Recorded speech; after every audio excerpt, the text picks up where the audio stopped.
battle at that point, but as Dan just said there in the commentary, lost a couple of games at home, but maybe... Yeah, but have scored, so they could lose 2-1 and still go through. Indeed. They've got this game on their mind, certainly, so it should be fascinating. Jack Cunningham's TalkSport.com's Newcastle writer. Hi, Jack.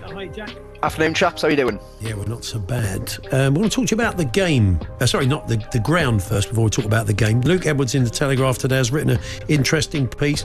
It seems that the favoured option at the moment amongst the hierarchy is to build a new stadium, 70,000-seater stadium, right next to St James's Park. It might mean, Luke says, possibly playing in Edinburgh, 120 miles away for the closing stages of building it, but it will be amazing. The other option is to redevelop St James's Park. That'd be 60,000, or to move out of town a little bit, which I don't think people want.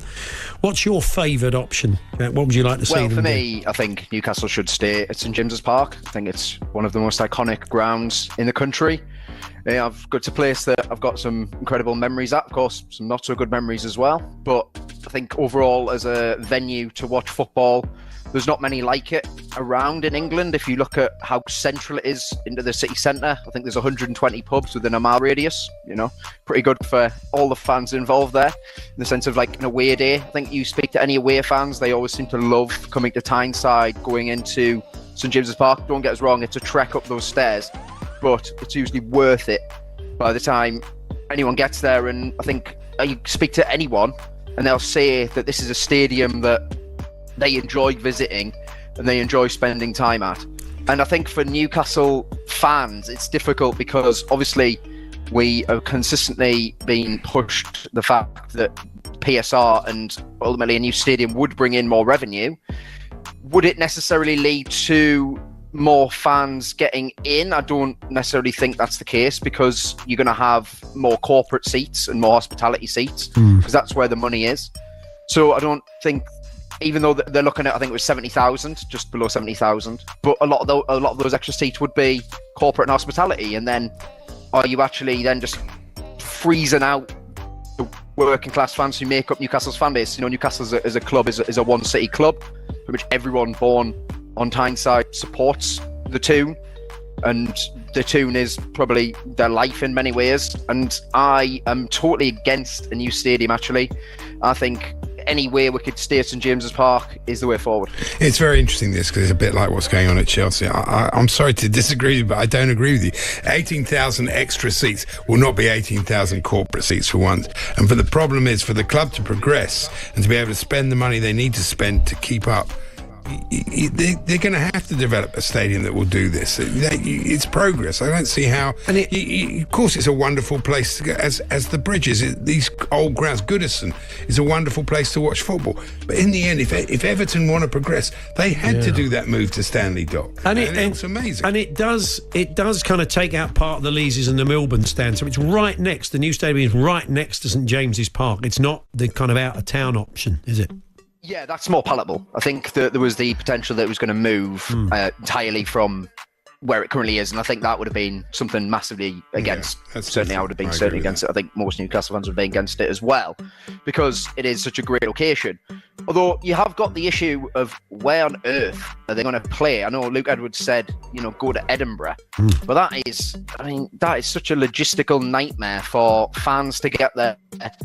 And having home games in Edinburgh, I mean, obviously the only stadiums close by, the Stadium of Light. I cannot see Sunderland ever letting that happen. Good luck with that. Can you imagine the scenes on the streets of Sunderland if we're going to share the ground with Newcastle? Yeah, it's not going to absolute not going to happen. Mate, let's move on to the game, shall we? As I said, I know one of our guys put this to Eddie Howe the other day, that maybe they had their mind on this Carabao Cup competition. But I think Eddie wasn't particularly having that. But you have kind of sensed it last couple of games. There's a lot of focus on this, because this is a great opportunity for the club, isn't it? Yeah, it's huge. I mean, obviously Newcastle got to the final in 22-23, lost to Manchester United in the end. In the build-up to that game, the final and the semi-finals, Newcastle's league form started to drop as well, because ultimately a lot of these players have not had these experiences either where they used to be, or certainly not at Newcastle. If you think of a player like Sean Longstaff, who spent most of the time battling relegation, And so and then suddenly he's got a chance now of potentially being in a team who's gonna win a trophy. I think going into tonight, I'm extremely nervous. I think most people are, even though Newcastle have a 2-0 lead. But this is Newcastle United we're talking about, a club who have not won anything since 1969. The last domestic trophy was in the 50s. It's a club that, until it wins something, will always be the team who can find some way, no matter what, to lose these sort of big games. And I think another thing that's making people nervous is if it'd been like the competition usually is, where it's a week and then you've got the weekend and then the following week you play the second leg. I agree. I think most people would have been confident that Newcastle would have probably breezed through. But a month's a long time in football.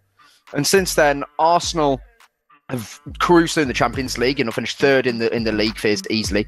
They've just come off smashing Manchester City 5-1. Don't get us wrong, it's not the Manchester City teams of old, we know that. But I still think a 5-1 win at home against the Premier League champions is such a huge result. They're going to come to Tyneside extremely confident, feeling great. And then Newcastle, meanwhile, have lost their last 2 home games to Bournemouth, who, Bournemouth, don't get us wrong, having an amazing season, but losing 4-1 at home to Bournemouth, that's pretty brutal. And then at the weekend, 2-1 to Fulham. And after the game, Howe said that Newcastle didn't play well, and there wasn't like there was any injuries, or it was the team that will be playing tonight. It was the exact same starting 11 that will play tonight. So you've got to think that maybe their minds were on it. So I get there's definitely nerves around that. And then I think it's all going to be, well, if you look at Talksport.com, we've got a piece from Shearer saying if Arsenal score first, the tension in the ground. Sure, yeah. That'll be something else. Yes. Do you know what I mean? I mean, it's difficult from an Arsenal point of view. They want to get on the front foot, get an early goal, get the crowd nervous, get Newcastle players nervous, but they get hit on the break. You've got enough players. Concede, enough players hurt them on the break, and they're suddenly at 3-0. They've got a mountain to climb, so it's going to be a real game of chess, I think, tonight. No, it totally will be. I think it's interesting how Newcastle are going to approach it. Do Newcastle approach the game as if they just see it as 0-0 and try and get an early goal and basically say, right, that's the tie over, play like how Newcastle do play under, or try to play under Howe, with the aggressive press and squeezing up the pitch and trying to get the ball into Gordon and Isak and creating opportunities that way, Bruno Guimaraes and Tonali sort of dictating the midfield? Or do Newcastle sit back and try and hit on the counter-attack with the knowledge they have a 2-0 lead? The only issue with that, I feel, is the crowd would start to get a little bit tense and nervous. And also, if Arsenal nick a goal at any point in the first half, if Arsenal score first, then suddenly the game entirely changes. And I think Arsenal will certainly feel that at that point they can go on and turn it around. And it's a likely thing. I mean, if you look at the last 32 League Cup semi-finals, only one team's got through from a 2-0 deficit, goal deficit. So it's not a likely thing, but it's going to be interesting to see how Newcastle approach the game. I really hope they come out, go for it, throw themselves into it, try and get an early goal, try and kill the tie off, and then can start thinking about the final against either Liverpool or Tottenham. Nice one, Jack. Enjoy the game as much as you can. It's going to be tense. Thanks very much. Thank you very much. Cheers, lads. And try not to concede a corner if I was just don't concede any corners. Jack Cunningham there, Talksport.com, Newcastle writer. Live on Talksport, this one tonight from 7 o'clock, all the build-up, 8 o'clock kick-off with Adrian Durham at St James's Park, Sam Matterface and Stuart Pearce. You think it's in for a long night? You can see it going to extra time, can you? We could easily, but I've got a sneaking feeling. And Newcastle have done well against Arsenal, haven't they? Yeah, they've often matched that well. And they've got the players to hurt them for it. And I think Tonali needs a big game tonight, definitely. Yeah, structurally they're better than Manchester City. They've got at the moment. Well, we shall see. Paul Hawksbee and Andy Jacobs, Monday to Friday afternoons 1 till 4 on AM, on DAB, via the TalkSport app and on your smart speaker. TalkSport.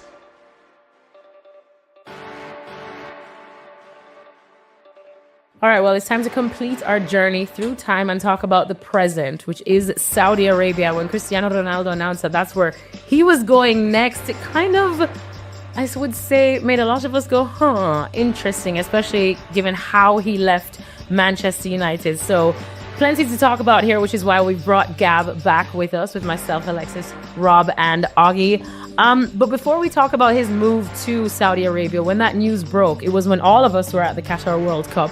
And in true Cristiano Ronaldo fashion, all the headlines went back to Ronaldo, especially because he was a part of that World Cup, what many of us are assuming is his last World Cup, but who are we to age him? So he was part of it, Gab, and I just kind of want you to chronicle your thoughts of his performance for Portugal at the Qatar World Cup. Because at the end of the day, we were going into that World Cup talking about how, is it a good idea to have him here? Do Portugal need to still rely on him? And I feel like some people were split 50-50. I know how Augie felt. But some people were still saying, I would rather have an aging Cristiano Ronaldo than nothing at all. He is who he is. He's fitter than some of us. But in the end, it started well for him. He scored. And then we were talking about how he was on the bench. So overall, your thoughts from what you witnessed at the Qatar World Cup? Well, first of all, Gonzalo Ramos thanks you for describing him as nothing at all. You said, I'd rather have Cristiano Ronaldo than nothing at all. It was interesting because obviously that debate was there, right? It had to do with the style of play and some of the other players that had come into the squad. They had so much attacking talent. Gonzalo Ramos was kind of the up-and-coming center forward, but even beyond that, the speed of execution of some of the players around them, you wonder if Cristiano was fit. I assumed, okay, he and Fernando Santos had this symbiotic relationship. They won the Euros together. No way is he dropping Cristiano. And then he did. And, you know, that really came as a surprise. And it would turn out to be Fernando Santos' last World Cup. Cristiano's international career would later continue. But I think that was definitely a blow for him. And I genuinely thought, I was there in the last game before they got knocked out. And, you know, he came on because they were on their way out. He had a couple chances. And you could see how much it hurt him, how much it really affected him to be dropped in these circumstances. Yeah, it became the Ronaldo show, didn't it? And it has been the Ronaldo show for quite a long time, but it was ridiculous in Qatar because it was obvious that he wasn't the player he was and that he was, you know, Portugal could have won the World Cup without him, not because of him. And I think he held him up a little bit in the sense that he was just too predictable, too immobile. He still scores goals, but not against the top teams. I think we've seen that ever since, but his presence counted for something, don't you think? Or we hear about that, how you have this larger than life figure. No, not Samoa, I don't think. I think by Qatar, I think opponents wanted him to play because he was kind of a weak link, and it continued, you know, during the Euros. But I think, you know, Ronaldo, great goal scorer that he is, I think by the time we got to Qatar, it was just basically about him having to his goals tally. The whole thing overshadowed Portugal's campaign in Qatar. The interview, obviously, that ended his time at Man United had come out on a Sunday night after the last Premier League game. Then everyone had flown off to Qatar. The questions immediately were all about Ronaldo. I remember sitting in a press conference with Bernardo Silva, and the first 15 questions were all about Ronaldo. And he turned around at one point and went, is anyone going to ask about the World Cup? We're quite happy to be here, kind of laughing about it, because he knew what was going to come. Yeah. There were stories about a fallout with Bruno Fernandes, because obviously Fernandes was at United, and how that relationship had been strained by what Ronaldo had said about Man United. There was already talk, as Gab said, even before a ball had been kicked, about whether Ronaldo should play or not. Obviously, he started the first couple of games. As the tournament went on, we learned that he was going to get dropped, and eventually did get dropped. Obviously, Ramos played in that game against Switzerland and scored a hat-trick, I think, which kind of compounded this whole debate around, you know, whether Ronaldo should even play or not. Portugal were forced to kind of wheel him out for a press conference at 8 o'clock in the morning at their training camp, miles away from anywhere in Qatar, because basically they didn't want anyone to speak to him. They wanted a situation where they were trying to hide this massive problem as much as they could, but because it's Ronaldo and because of the media were only interested in him and his story and where he was going to go next and what was happening with him, they couldn't do it. And you won't find a Portugal player who will tell you that it affected them in Qatar. But you could tell by speaking to them in the mix zone, in press conferences, they were getting sick of it. And by the end of it, they just didn't want to answer questions about it because they were sick of the entire show. I think Portugal were also let down by Fernando Santos' handling of this. Yeah.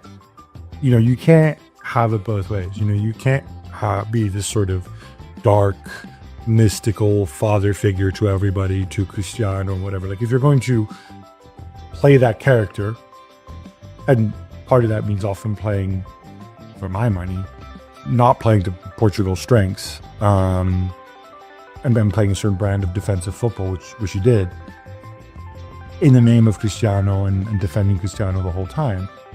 I think just turn around and go all Judas Iscariot on him in the middle of the tournament. Clearly there was a breakdown in the relationship. And Fernando Santos, by the way, he retired after, as far as I know, after the World Cup. Or certainly, he knew he was going. He'd been there a long time. He's older. I just thought making that decision, doing that U-turn on Cristiano in the middle of the World Cup, when you know that there would have been assurances, you know that there would have been a certain way of approaching the situation, because that's how he'd handled it for the previous 10 years. I thought that really exacerbated the situation. And a lot of people are going to take pot shots at Cristiano over this, but I think whatever blame there is ought to be shared around. Well, it's interesting you say that, because that's what I was thinking. I feel like after not just how Santos handled the situation, but a lot of shots were taken to Cristiano because of how he handled the situation. And I mean, if it's the one thing we know about Cristiano is that he loves his country. He loves playing for Portugal. He talks about it so much. He's talked about how, he took to the pitch just moments after his father passed away because it's what he would want to do. It's his country. But this time around, how it was handled, do you feel like, looking back at this World Cup and how it panned out with him and how he took the headlines and how teammates spoke out about it, do you feel like it tarnished his legacy somewhat? No. I think in the immediate moment, it probably did. People were questioning. But I think when people take a step back and look at Ronaldo's legacy, I mean, he did, although he missed the final through injury, he did play a massive part in Portugal winning Euro 2016. And, he's won a major trophy. He's not won the World Cup like Messi has, and Messi took a long time to win the World Cup. So I think when the dust settles, Ronaldo is still an incredible player, incredible achievements, the amount of goals he's scored, for every club he's been at for his country. I mean, the goals record he's got in Portugal. I was there that night. It was in Faro in Portugal when they beat the Republic of Ireland, and he broke the world record for goals, and it was just absolutely incredible. The men's world record. Yeah, the men's goal record. Yeah, it was Alidea, wasn't it, the Iranian player that he overtook? He's now probably 20-25 goals beyond him now. He's just taking it a different level. But he just makes headlines wherever he goes, and the amount of times he's rescued Portugal in moments. So listen, it was a. I was going to say it was a messy end to his career, probably the wrong word, but it might not be the end, because he might still be there in 26. I wouldn't be surprised if Ronaldo is playing for Portugal in 26. I'm not saying it's a good thing, or he should be, but I wouldn't be surprised if he is. I would not be surprised if he is either. All right, well, after... Sure, one more point on Cristiano's international career, and people have to give him credit for this, I think. After the World Cup, Fernando Santos leaves, and the new coach isn't even Portuguese. It's Roberto Martinez, or Martinez, as people call him in this country. No. We will say it right. Roberto comes in, and this is a perfect opportunity. If he wanted to, if he thought it was right for Portugal to turn the page, to say, Cristiano, I owe you nothing. I'm not from this country. Let's move on. Let's emphasize the other players. Let's restructure everything. They had long conversations. And what did he do? He kept them. He kept them as part of it, and he took them to the Euros and whatever. We can debate whether it was right or wrong, but I think we have to show that it couldn't just be that Cristiano was the problem. If somebody completely different, who didn't owe him anything, came in with license to make a change and chose, no, I want to keep Cristiano in here. All right, well, after the World Cup, and actually during the World Cup, because it was when, we heard that he had gone back to Real Madrid. He was training at Valdebebas. We were wondering if, he was going to go back there, rekindle his relationship with Los Blancos. But then the news came that he was going to be going to Saudi Arabia in a big money move. And of course, as a marquee signing, which we know the Saudi Pro League is after these days. Augie, you described this as a sad ending to at least his club career, because we know the thoughts or the stigma that is attached to the Saudi Pro League and when players go there. Do you still think that now? No.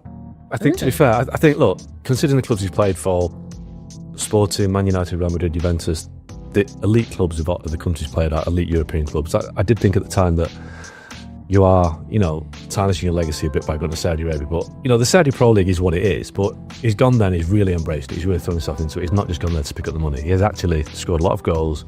He's done everything he's been asked to, on and off the pitch. So, listen, it's a different game nowadays. Players don't stay at clubs forever. I think he's gone there and he has made a difference, whether we like it or not, to Saudi Arabian football. He's raised the profile of the country. They've probably got a World Cup on the back of it or part of it. So it's a sad ending in the sense that he's had to take a step down from the elite of European football. But it's a different element, isn't it? I don't know. I do think I was probably wrong to say that. I think it's been an interesting ending to his career. Whoa.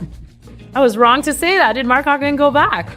Shock. Right. He picked status. He picked status over continuing his career in Europe. And did he have many European options? We have to remember that the summer before the World Cup, when Erik ten Hag came in at Man United, there was suggestions that he was allowed to leave Man United at that time, and that there was conversation going on behind the scenes about if there was any clubs willing to take him.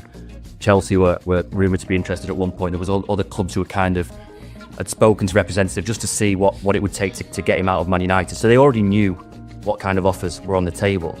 The problem for him was that if he was going to continue his career in Europe, he would have had to take a massive pay cut from what he was on at Man United, and also he would have had to accept a reduction in status, because the World Cup had already shown that at the top level he probably wasn't that top level player anymore, that he maybe have to sit on the bench for 6 months, playing 20 minutes here and 10 minutes there. He probably wasn't going to score 40 goals in 40 games. Maybe it was 10 goals in 50 games or something. That's the kind of level he would have had to accept. Saudi Arabia offered him a chance to still be the best player on the pitch.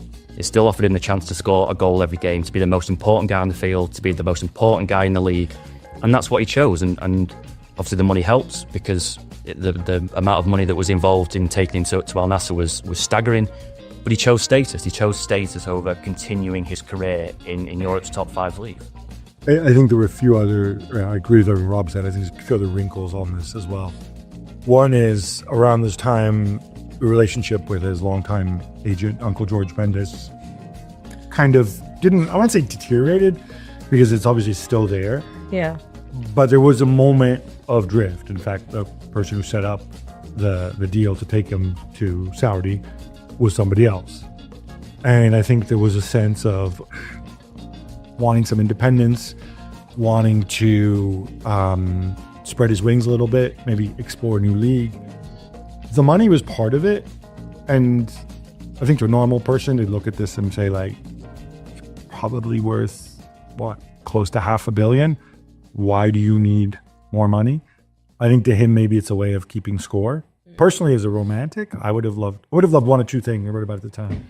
I would have said either go back to Sporting Lisbon, where it all began, or keep an eye on your little friend. Wherever Messi goes, you go with him. And for one time only, I think, in the history of sport, you create, I don't think it's happened in any sport anywhere, I stand to be corrected, maybe in rugby league somewhere, I wouldn't know, but like, you have two GOATs coming together in their career and playing on one team. And you know what? If it means you need to go and take a pay cut, hey, I'm going to put this on pay-per-view and give you a slice, and you will make much more money than you're ever going to make in Saudi Arabia. But that was part of the plan, wasn't it? Because Messi was destined for Saudi Arabia until he wasn't. Not for Al Nassr. No, but I mean, it could have happened. It could have happened in the same league. I don't think it was ever going to go to the MLS together, but I think there was a plan whereby they would see out their days. How much cooler would it be if they finally teamed up at the end, the two adversaries coming together? Someone providing an assist to a goal. Oh, my days. Come on. These are the romantic, remember. Listen, Inter Miami, if you're listening, come on, somebody out there. That'd be a 9-man team, wouldn't it? Let's be honest. I mean, but which one's tracking back and which one's kind of... Well, same thing in Real Madrid with Mbappe and Vinicius. It's like watching PSG all over again with Neymar, Messi and Mbappe, but anyway. But Rob was actually there. I remember we were there doing the Supercopa de España when that news broke too, that he was signing for Al Nassr. And immediately, even though it was an El Clasico going on there in Saudi Arabia, we all went into Ronaldo watch. Everyone started going to Al Nassr, just trying to get a look at the training ground, just trying to get a look at the stadium, seeing what the fans were like. So much so that Rob had to stop, drop, and roll all the way to Riyadh to join us as well. Rob, but you were there. I left just before. But you came in to taking the first game that he was there. What was it like? Just kind of take us back to that moment. Well, I mean, that entire week was crazy, really, because as you said, that there was the Spanish Super Cup, then it was followed by the Italian Super Cup. Then they had Messi over there playing for PSG against a Saudi Pro League select team, which obviously included Ronaldo before he'd actually made his debut for Al Nassr. His Al Nassr debut got delayed actually because he had a suspension running from his time at Man United, so he had to wait a couple of weeks before he could actually play. I think it was against Al Ettifaq, and to be honest, his arriving in Saudi Arabia did exactly what they had hoped. I mean, no one had heard of Al Nassr. I certainly hadn't before Ronaldo signed there. I had no idea what colour shirts he were, and then all of a sudden you saw this explosion of this blue and yellow shirts all over the world with Ronaldo's name on it. Did you get one? I did. Come on, of course. Piece of history, isn't it? Had to be done. And then turned up at his first game, and he used to seeing Ronaldo play at Old Trafford and at the Bernabeu in Real Madrid in front of sort of 80,000 people. And Al Nassr Stadium is nice and it's clean and it does its job, but it's very compact. It doesn't hold an awful lot of people. It just seemed quite surreal to see Ronaldo playing in that environment. But as I said before, again for Ronaldo, it did exactly what he'd hoped, because in that first game, it was full of step overs, it was full of tricks, turns, crowd suing every time that he passed the ball. We'd seen at Man United previously that he wasn't that player anymore. He tried to do step overs and he wasn't quick enough anymore, so he was getting whacked in through to the first row of the stands. For Al Nassr, he was still able to kind of puff his chest out and show that he was still Ronaldo, and the fans loved it. And that's probably exactly the reason why he chose to play for Al Nassr and go to Saudi Arabia, because he got that kind of adoration for the fans again, and he looked reborn in a way, because we'd seen him struggle at Man United, sit on the bench. He kind of got a little bit grey, and you'd see that he was sort of downtrodden a little bit. Certainly World Cup had done that. And he comes out for Al Nassr. The level of the league is not what he's used to, and not what we were expecting, or what he was used to seeing him in. But suddenly again, he was the best player on the pitch, which is exactly what he wanted. Well, with the Saudi Pro League, we know that, of course, since then, they have been able to sign some of the big marquee players. We've seen everyone from Neymar to Benzema to Sadio Mane to Jordan Henderson go and do a U-turn, to even them attracting younger players as well.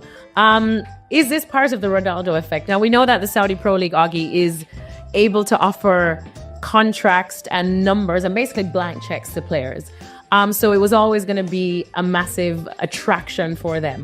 But once other players saw Cristiano Ronaldo going there, still playing there, still seemingly having an okay time and reaping some rewards there, do you feel like that kind of set that effect as well for them to attract more of these big names that we've seen go there since? Yeah, absolutely. If Sadio Mane or Karim Benzema were the first player that went to Saudi Arabia, it wouldn't have had anything like the impact. It would have been, in isolation, I guess. But because Ronaldo is such a big figure and just creates headlines all the time, of course it made a difference. If people think if Ronaldo's going to go there, then I'm going to give it a go, especially when they talked about the sums of money.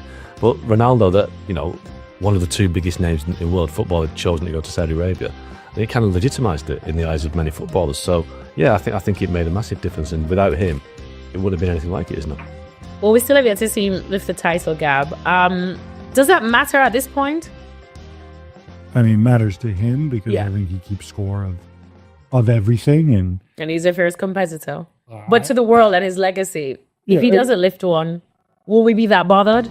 In Saudi, no, and nobody's going to care, except maybe some Saudi fans. But it doesn't move the needle. That's not how the great Saudi experiment ultimately is going to be judged. He wants to win every game. He wants to score goals. I'll tell you what, you mentioned him breaking the men's international record. I think in the back of his mind, he's happy Christine Sinclair has retired so that he's got a target. Yeah. I think he needs, 60-odd goals, something like that? What, internationals? He'll go for it. Yeah. Internationals? Why not? He's nearly 40. Well, he's 40. Well, but in his mind... Of course, he's young. I don't think that's going to stop him. But yeah, I think he embraced, we see this a lot, right? We see some players, we see it with MLS, we've seen it, in the past, we've seen it with Qatar, with UAE. Some players go for a lot of money. I mean, when we talk about the Saudi Pro League having a lot of money, they don't. Yeah. 4 teams have a lot of money, right? Everybody else is signing guys from the Romanian third division. Like, that's just the reality of it. We've seen some guys going and saying, here's my check, thank you very much. But this guy, he went there, he embraced it, he tweets about it, he defends it, he says it's better than Ligue 1. He goes, he cross-pollinates other Saudi-type ventures, he goes to the Live Golf, he goes to the UFC, whatever. He's a perfect marquee player. He has really, really embraced that side of it as well and really kind of been an ambassador. Does it mean it's going to be a success? I have a lot of skepticism about the Saudi Pro League succeeding at the level and being able to maintain these levels. But the contribution he's made, I don't think anybody can say anything. And as far as him no longer scoring, is it 54 goals in his first season? Something like that? 15-51. Yeah, it's 50-51, right? So let's assume that, the level is 30% higher? 50% higher? Right? Yeah. Yes, divided in half. 25 goals. Not many people in Europe's Big 5 league score 25 goals a season. He's done. I mean, he's probably done for the Saudi Pro League what David Beckham did for the MLS when he signed the LA Galaxy. It's just MLS, not the MLS. Okay, MLS. Sorry, Los Angeles Galaxy, the Galaxy. But I just think Ronaldo's had a similar effect. Before Beckham went to MLS, it wasn't as big a league outside of the US as it is now, and it's not a huge league now. But it did encourage a stream of players to go over there. And Ronaldo's done the same in Saudi Arabia, probably to a greater effect. And like Gab said, he's done much more for Saudi Arabia than just playing football. He's become the face of Saudi Arabia in many ways. So the whole objective of his move there has been completely paid off in terms of the eyes of the Saudi Arabians. Well, let me ask you this then, because he's nearing, well, I say nearing, but knowing Cristiano Ronaldo, no targets is too big, Rob. He's nearing or getting closer and closer to 1,000 goals overall for clubs and country. He says he feels like he's not going to make it because it's 80 away. That's weird to hear Cristiano Ronaldo say. But you wouldn't put it past him, would you? No, absolutely not. And you asked the question before about Saudi Pro League titles and Champions League titles. I think that the individual milestones at this stage of his career mean far more to him. Yeah. I mean, he won't admit it. If he was sat here right now, he'd say, of course I want to win the Saudi Pro League title. But if he had to choose between 1,000 career goals and a Saudi Pro League title, he'd choose 1,000 career goals. That's what he'll be in his mind, thinking that he can reach that tally. And, last season with Al Nassr, he scored 50 goals. So if he has another 18 months of that, he gets close, doesn't he? So these are the kind of things that matter to him. They probably didn't 10 years ago, but now he's got so close. It's the thing that's, I would think, is driving him on to carry on. And when it comes to him deciding when he wants to retire, it'll be about how close he is to all these different milestones and which ones matter more to him. It might be a little bit optimistic, but can you imagine if he breaks at the World Cup? Oof. This goes just 1,000. Yeah, that's exactly. Yeah, that will be, I mean, if he's around 80 away and we're 18 months away, it's going to be tough. But another season in Saudi Arabia, season and a half in Saudi Arabia, some Portugal games. He could pick some easy friendlies, I guess. Play San Marino a few times. And, maybe, what a story that'd be. Well, then it gets even better than after that, because then somebody tells them, hey, look, Pele, 1,281, why not? And then Arthur Friedenreich, 1343, and then you're home. Man, I think that's exactly why we're still talking about him at 40 years old, because he's never been able to say enough is enough. And you're exactly right. Well, let me ask you this, because we did slightly touch on the World Cup factor, but realistically, in what capacity do you see him there? Now that we are in 2025, it is a little over a year away still, but this is Cristiano Ronaldo. He takes really good care of himself. He may not be able to do the stepovers against top opposition, but in what capacity do you see him there for Portugal, if any at all? It wouldn't surprise me if he started the first game. Oh. Got the World Cup. It wouldn't at all. No, I spoke to Martinez. You mentioned about Martinez at the Euros. Martinez comes out and said he's going to start the first game of the Euros. He scored 50 goals for Al Nassr. He's our best goal scorer in the squad. Why would I not start him? And he starts every game in a Euros where everyone else can see that he's not at the required level to play at that tournament. But if he carries on scoring, I think he's got 20-odd goals in 20-odd games already for Al Nassr this season. He goes a goal a game all the way to the 2026 World Cup. Martinez is well within his rights to sit there and go, he's our best goal scorer. At this stage, you hit the nail on the head. Roberto Martinez doesn't keep his job based on his ability to keep Cristiano Ronaldo happy. He keeps his job based on his ability to deliver results for Portugal.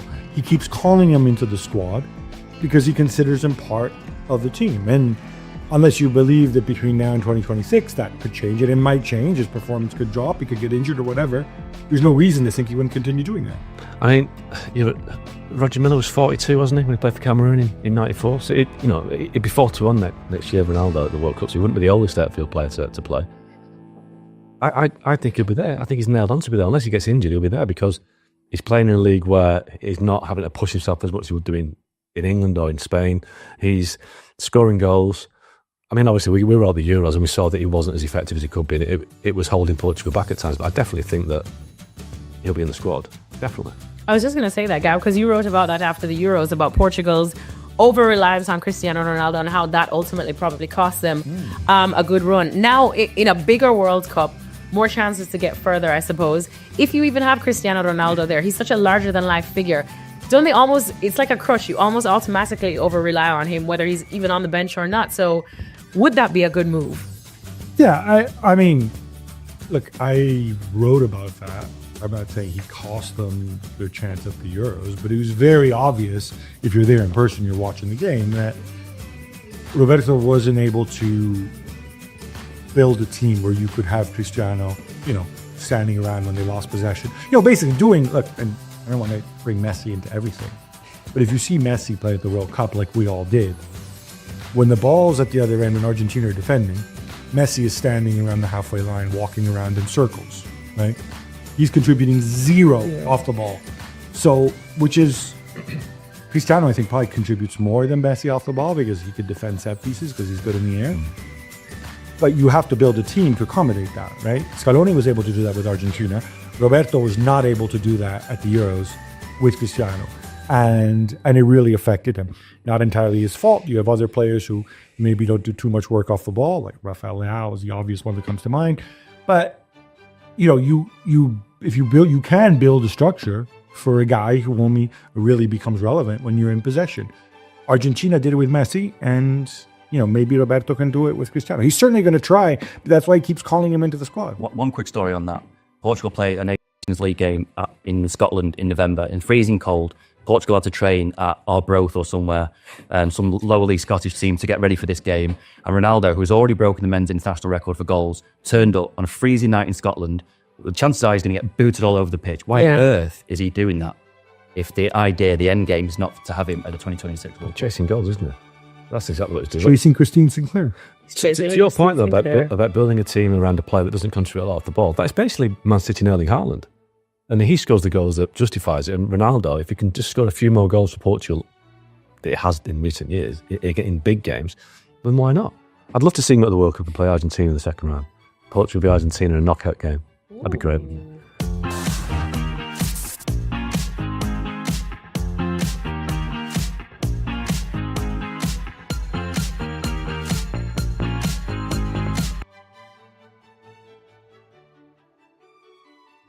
Welcome to the Athletic FC podcast with me, Ayo Akinwolere. The January transfer window is officially shut.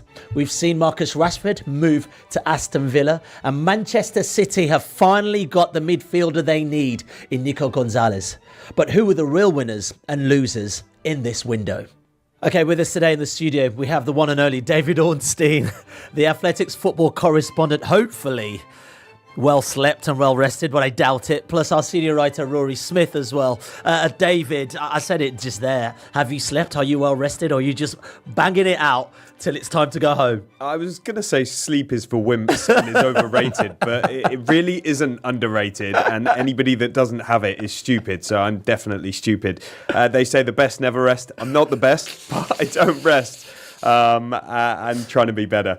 But it's been a really mad January transfer window. Like, not as much happens on the sort of outside that sort of comes to fruition than goes on the inside in terms of the negotiations and the attempts to do deals and make things happen.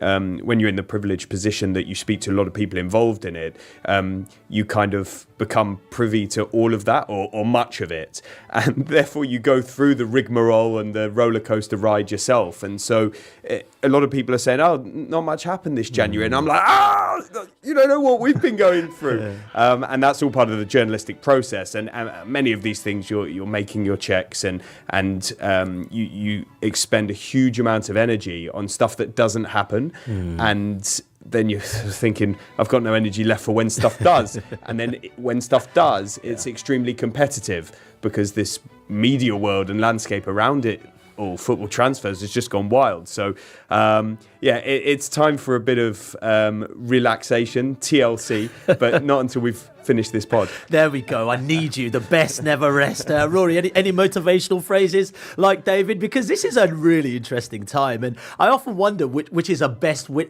window, which gets us most excited, January or the one over the summer. Because, January brought us the likes of Coutinho, they brought us the likes of Aubameyang, but then it also brought us the likes of Mudryk at Chelsea. Yeah, and Van Dijk was a January one, sort of just before January one. Yeah, I think generally the summer is the one. Most clubs now seem to have worked out that you spend in January if you're desperate. And Dave is completely right. There's a lot of stuff, as he knows much better than I do. There's a lot of stuff that happens behind the scenes of clubs thinking about stuff, but it always feels to me as though the bar is higher in January for, do I actually want to do this? Yeah.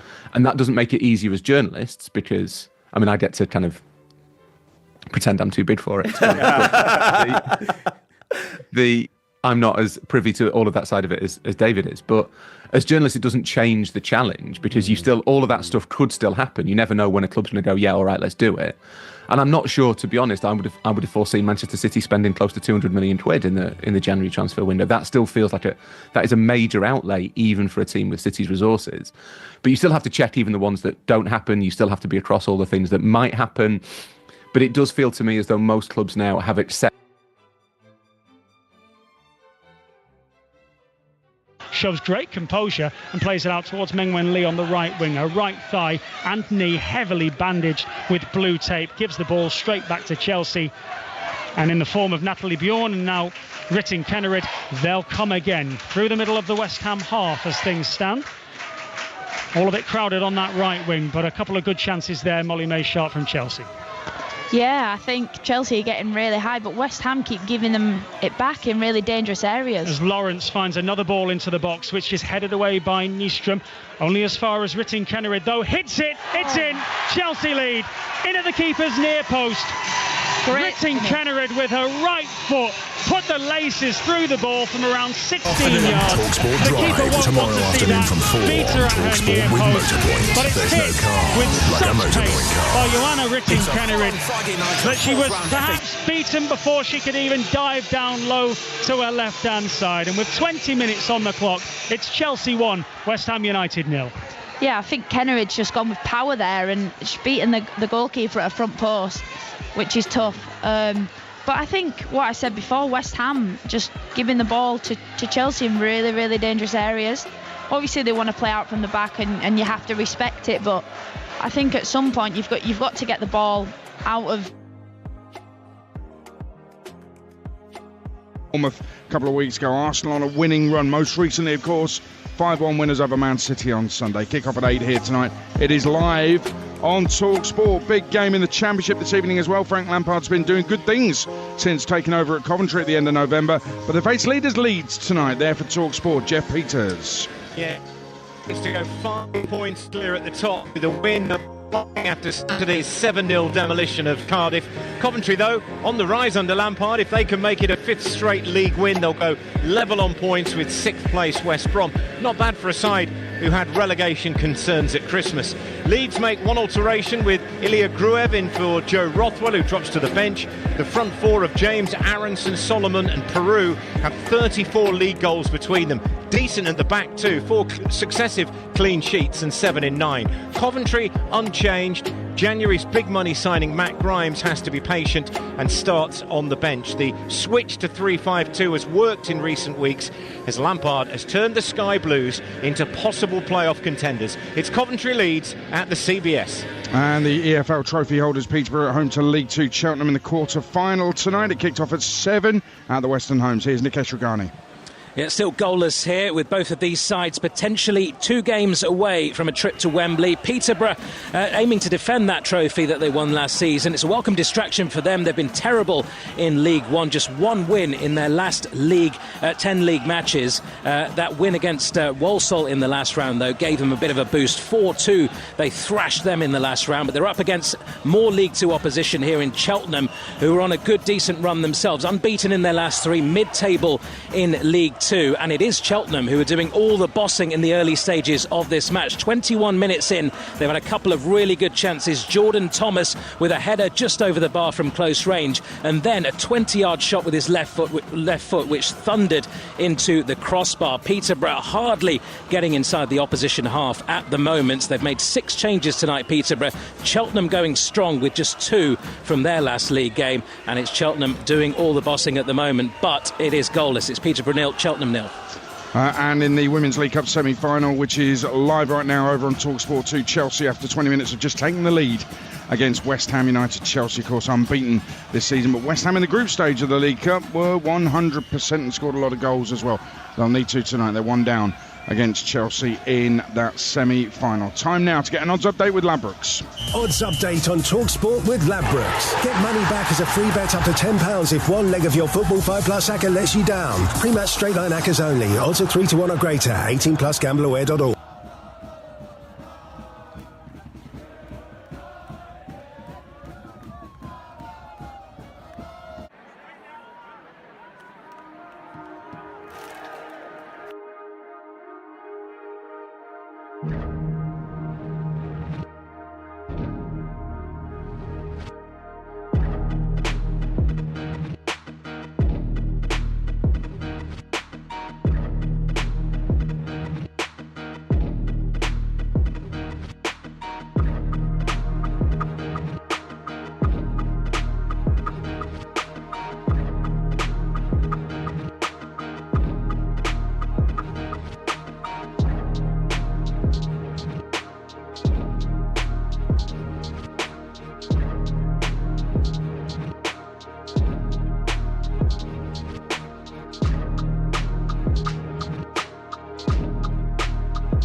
might be the way to go based on their performances.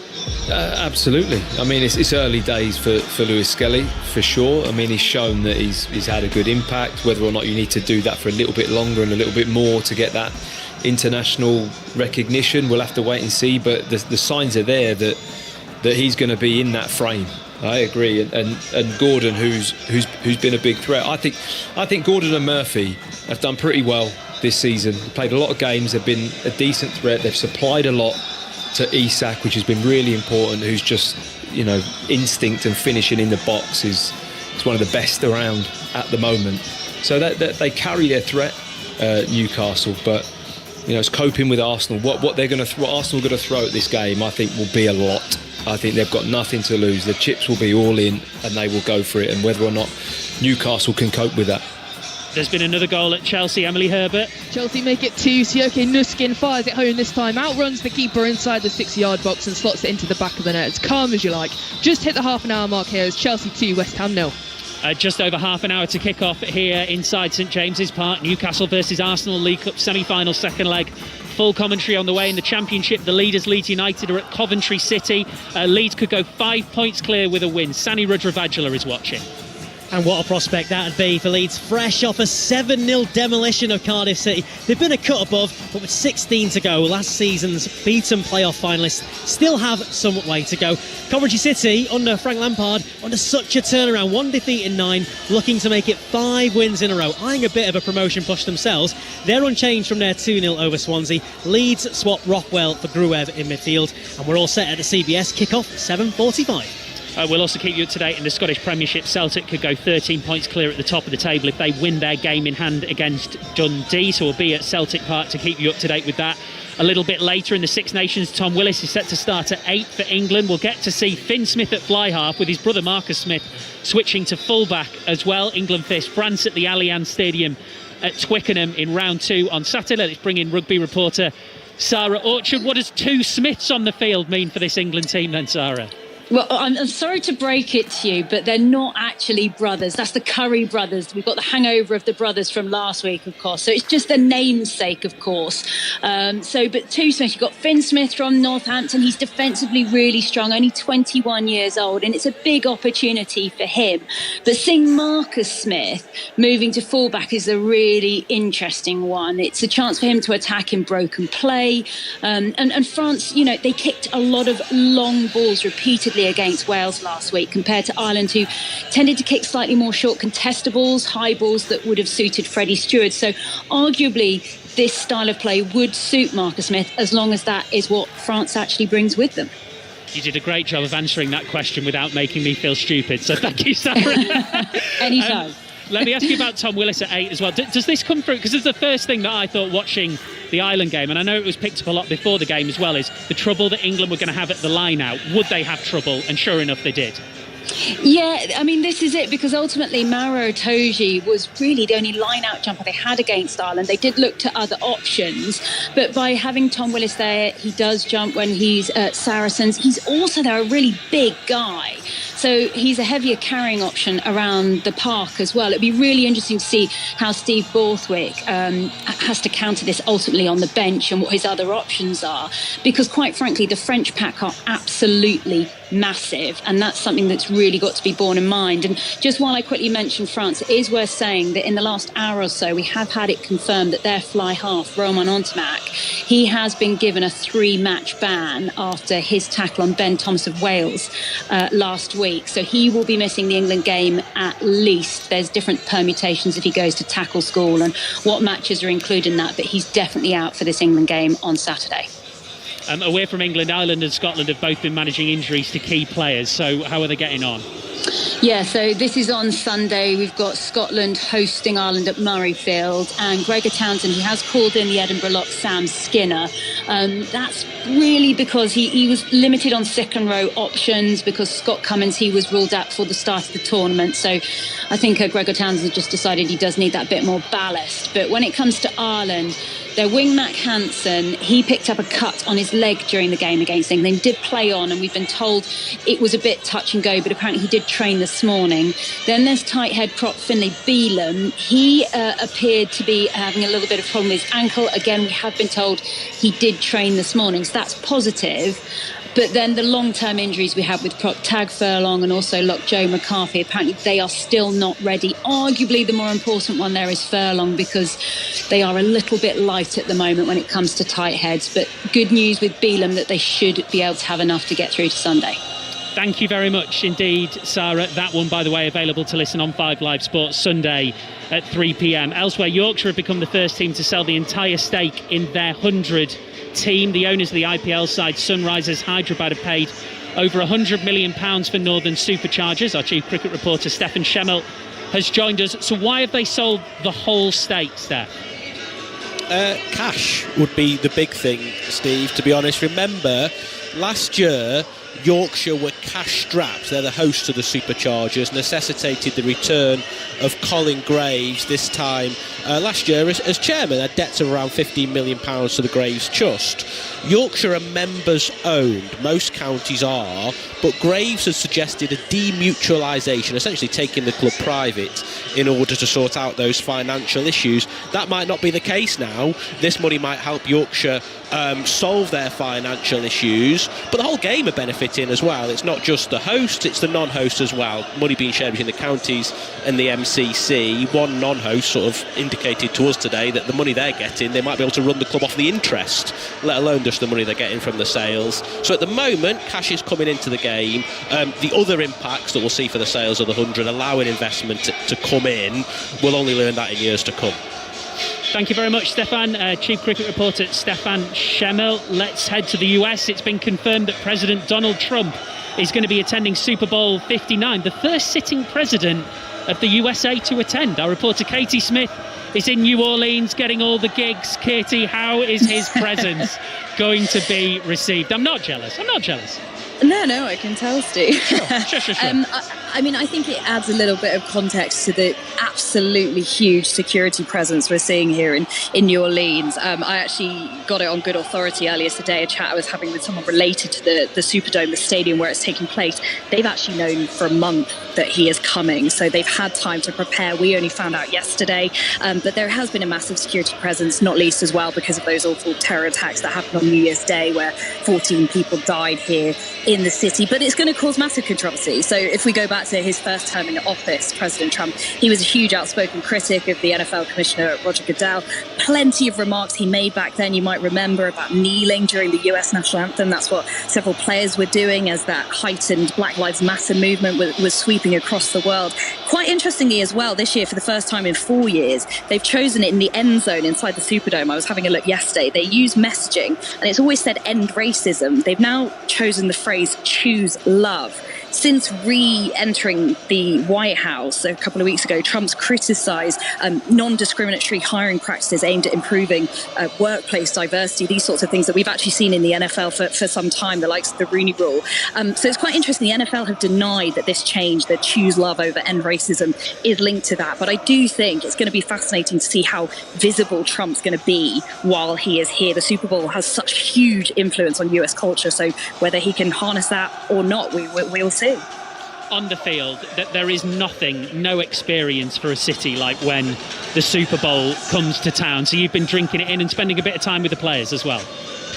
Yeah, it's been brilliant. I think because it's my first time as well. It's amazing as a member of the media and just someone taking it in for the first time to see the spectacle. I mean, it's a huge carnival. And what is so fascinating to me is that in the week leading up, the build-up is almost as big an event as the actual game itself. So, 5-6 days out at the FA Cup, you don't see fans necessarily coming into town, but you absolutely have that here. And we have this event called Opening Night. It was a couple of days ago where the players, Steve, are literally led out onto the field where the game is going to happen. The main stars, the likes of Travis Kelce, Patrick Mahomes, they're put on stages where the press can ask questions. But otherwise, the rest of the roster are just sent out to the press. They don't have media officers with them, and you can just ask them anything. The access is unrivaled. I mean, imagine that at the Champions League final and Erling Haaland or whoever just wanders over to you. And so it was a really cool experience for me to go and catch up with some of the players. So I spoke with Eagles linebacker Jeremiah Trotter Jr. all about making his Super Bowl debut. Well, for me, this is my first time, but, with my dad, he went through it, so he tried to give advice to me. So I try to give advice to maybe, younger guys that haven't gone through it or had somebody to give advice to. But veteran guys, I feel like have really preached to everybody on how to deal with it and how to go about it. So your dad played for the Eagles as well. How much have you been talking to him last few weeks, last few months about all of this? Yeah, no, he's definitely, even before, we got here, he just told me what to expect, from media, different events, family coming down. But he just, said just keep the main thing. At the end of the day, it's a business trip, and we're coming here to try to win a football game. So hopefully we can, execute our game plan and do that. Are you excited? Oh, no, I'm very excited. Oh, yeah. And just finally, New Orleans, such a great city, has hosted this so many times before. I just wanted your thoughts on New Orleans as a Super Bowl city. No, I think it's a great town. I feel like New Orleans is known for their parties and like they have Bourbon Street and like all the different bees that you can get down there and whatnot. But I feel like it's a great city. There's going to be a lot of fans and a lot of energy in the stadium come game day. Katie, let's talk a bit about Jeremiah Trotter, because his father, Jeremiah Trotter Sr., also played in the Super Bowl 20 years ago, and also for the Eagles. Exactly, Eagles Hall of Famer, and I feel like you see these little stories dotted all over. That's why it was so great to be able to just grab people and chat to them. But I also think the really cool part of this story is that his dad was coached by Andy Reid when he was at the Eagles back in the late 90s. Now, of course, with Kansas City, has had so much success there. So Senior is now helping his son beat Andy Reid, who was his former coach. Reid was asked about this earlier in the week. He says that someone asked him, what does this mean? He said, well, it means I'm getting old. But I think the key part of this story is that Jeremiah Trotter Sr. never won a Super Bowl with the Eagles. So could his son do it in his rookie season? That would be quite something. Great stuff, Katie. Lovely. Thank you very much. Katie Smith there. Reminder, you can listen to Super Bowl 59 coverage on 5 Live from 11 p.m. on Sunday night. We're live inside St James's Park. We've got 20 minutes to kick off Newcastle United versus Arsenal in the second leg of the League Cup semi-final. Much more build-up on the way. Elsewhere, all 72 National League clubs have written to the EFL requesting for a third promotion spot between non-league and League Two. Currently it's 2 up, 2 down. The National League want this to be increased from next season. Ian Dennis, as well as commentating tonight, has been all over this story as well. Whether the EFL will see it this way, Ian, I don't know. Well, yes, I mean, the National League clubs believe that 2 up, 2 down is unfair. You've got 15 former EFL clubs who are currently in the National League. I mean, it's worth reminding, for those who don't know, that automatic promotion didn't exist until 1987. And then the second promotion place was introduced in 2003 via the playoff systems. But from a Football League point of view, they say they will deal with the matter once the soon-to-be installed independent regulator has resolved the massive funding disagreement between the EFL and the Premier League. But it's fair to say it's created a fair old debate. Right, let's get stuck back into Newcastle versus Arsenal then. We've got Ian Dennis and Chris Waddle with us here, right high up at St James's Park, looking out into a beautifully clear black night sky. It is going to be some occasion, this, I can tell you. Ian's already mentioned it, but it also comes tonight on the anniversary of an absolute belter between these two, which finished like this. Arsenal have every outfield player back. 9 players in the red and white shirts. In it goes, cleared. Only as far as Tiote with a volley. What a goal! What a goal by Tiote! His first goal for the club, and it caps a remarkable comeback. No wonder he wheels away in delight. Newcastle United 4-0 down at half-time have pegged the 10 men of Arsenal back. It is now Newcastle 4, Arsenal 4, staggering. As if you had any voice left for the 8th goal of the game. Yeah, I hadn't heard that for quite a while. Nice touch by the club tonight, incidentally. I didn't know until Rob Schofield, our producer, pointed it out that Raphael, the son of Czech Tiote, is going to be one of the mascots here tonight. But it just was an incredible game. Abu Diaby was the player sent off for Arsenal. And in the commentary I said they were 4-0 down at half-time. The first goal didn't go in until the 68th minute. And it's funny, certain games when, you're doing commentaries still act as a barometer. And that one does for me. In the fact that, I actually said it with Chris earlier on. If it's 0-0 here, we'll look at Arsenal at the weekend. They 1-1 against Manchester City and they score 4 goals in the last 34 minutes. It just goes to show what can be achieved. I also think that lots and lots of fans will be thinking about Czech Tiote as well, Ian. I know it was Alan Pardew who was the manager that day, but I remember after he passed away, Czech Tiote, speaking to Steve McLaren about him, who also managed him here, and he had such wonderful, warm words for him as a man, as a personality. The fans loved him as well, so they'll be thinking about him this evening, I'm sure. Yeah, I would have thought so. Yeah, it's one of those games that I think sticks in many people's minds, and not just because of Czech Tiote with the equalising goal. When we covered Bromley here in the FA Cup, Andy Woodman, the Bromley manager, was saying that one of his abiding memories of his time as the goalkeeping coach during his time here on Tyneside was that particular game. It's also not the only famous game that Newcastle United have been involved in on this day. Do you know the other one? Go on.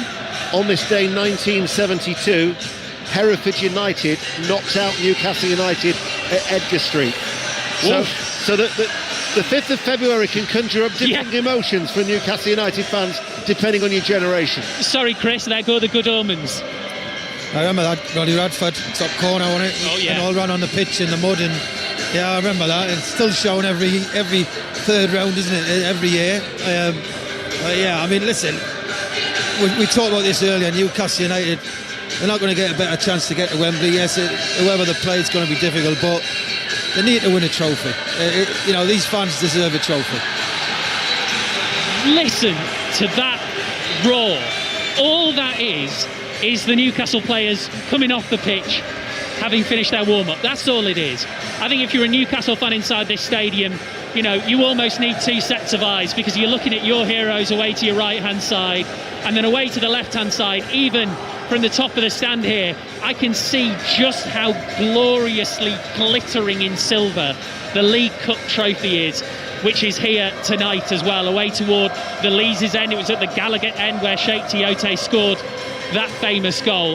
Matt, let's get back to Arsenal here. I mean, they need a comeback. Obviously not a comeback of anything like that kind of level that we had those years ago. But do you think Arsenal are really benefiting here from the fact that, unlike how it used to be, there's been a massive gap between the first leg and the second leg? I mean, Miles Lewis-Skelly, between the first leg and second leg, has basically gone for an interesting young prospect to the absolute talk of the town. So much has changed, and it all seems to be in Arsenal's favour, that.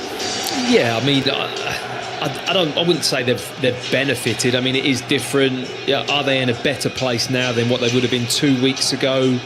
Maybe. I think Newcastle have had a couple of shaky results at home, which wouldn't have helped.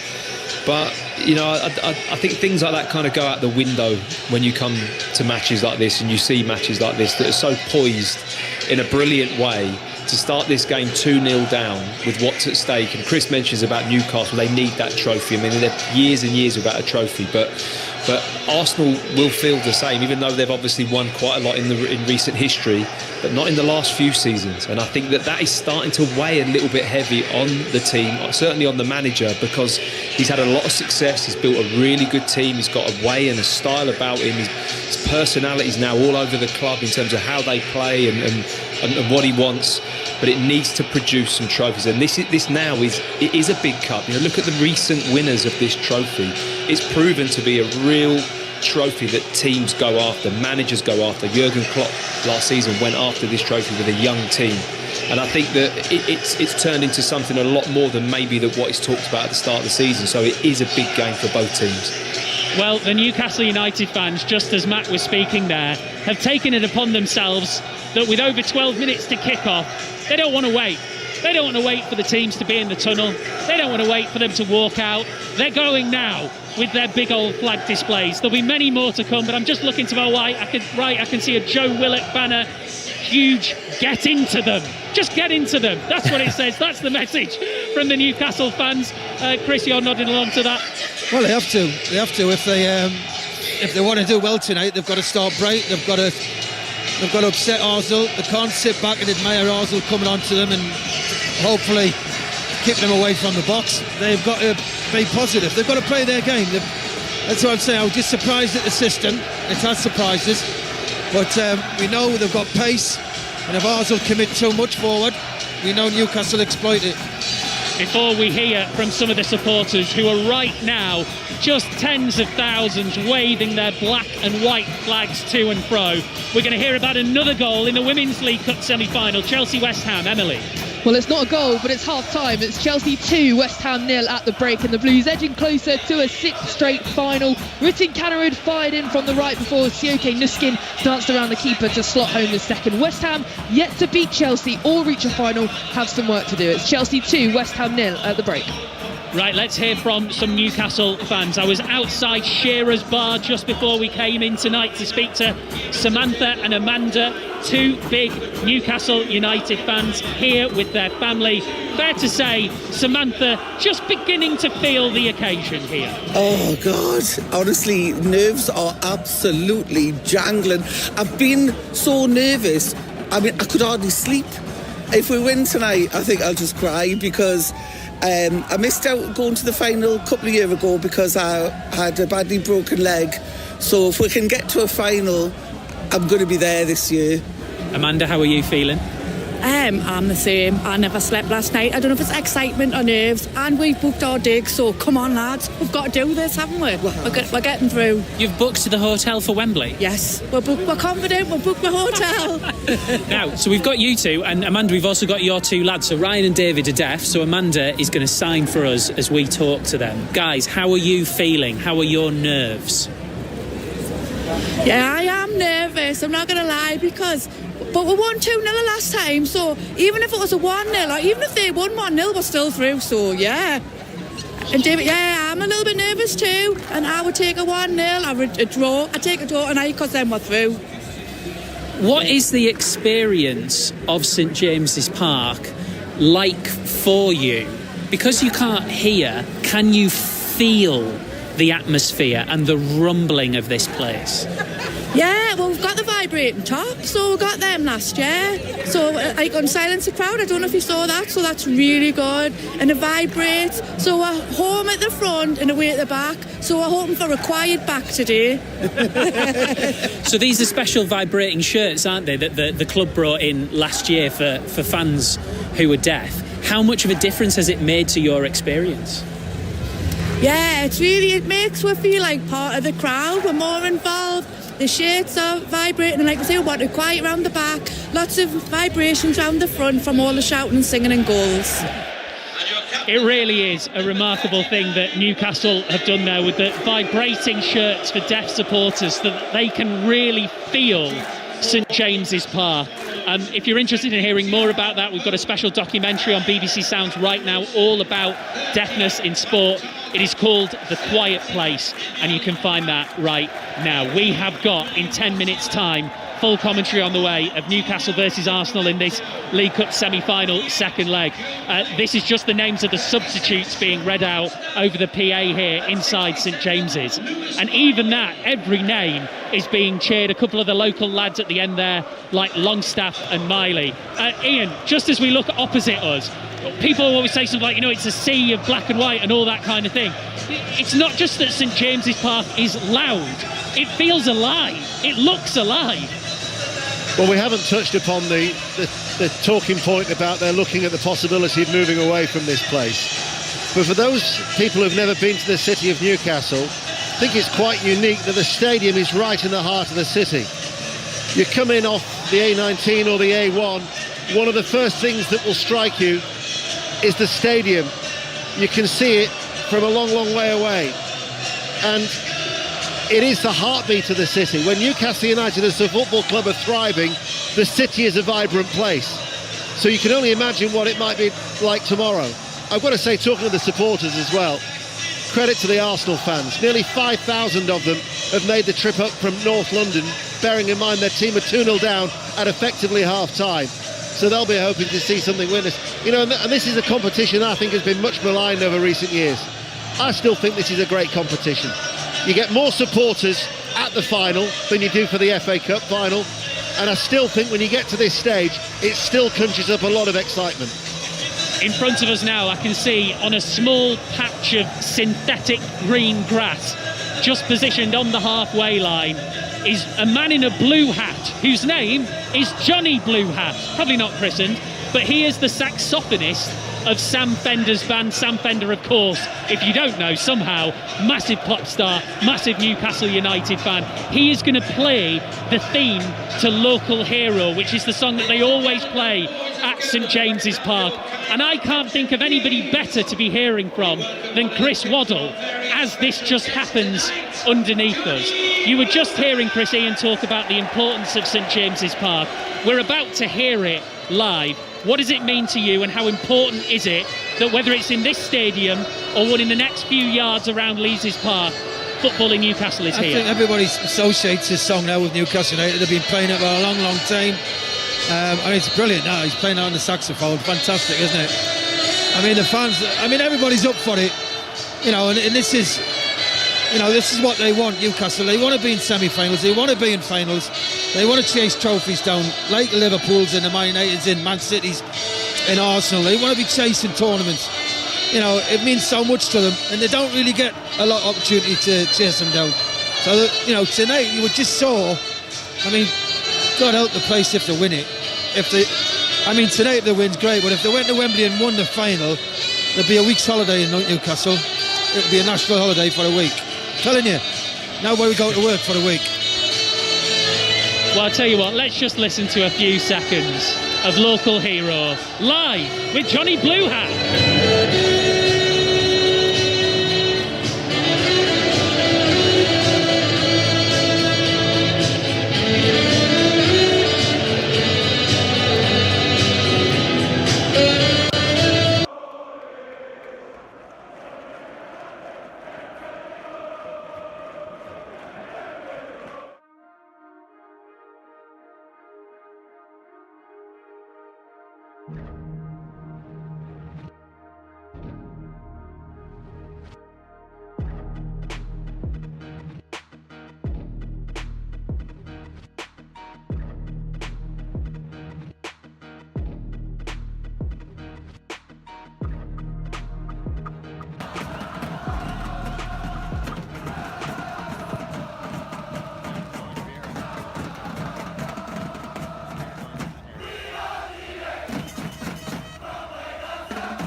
of noise here on Tyneside.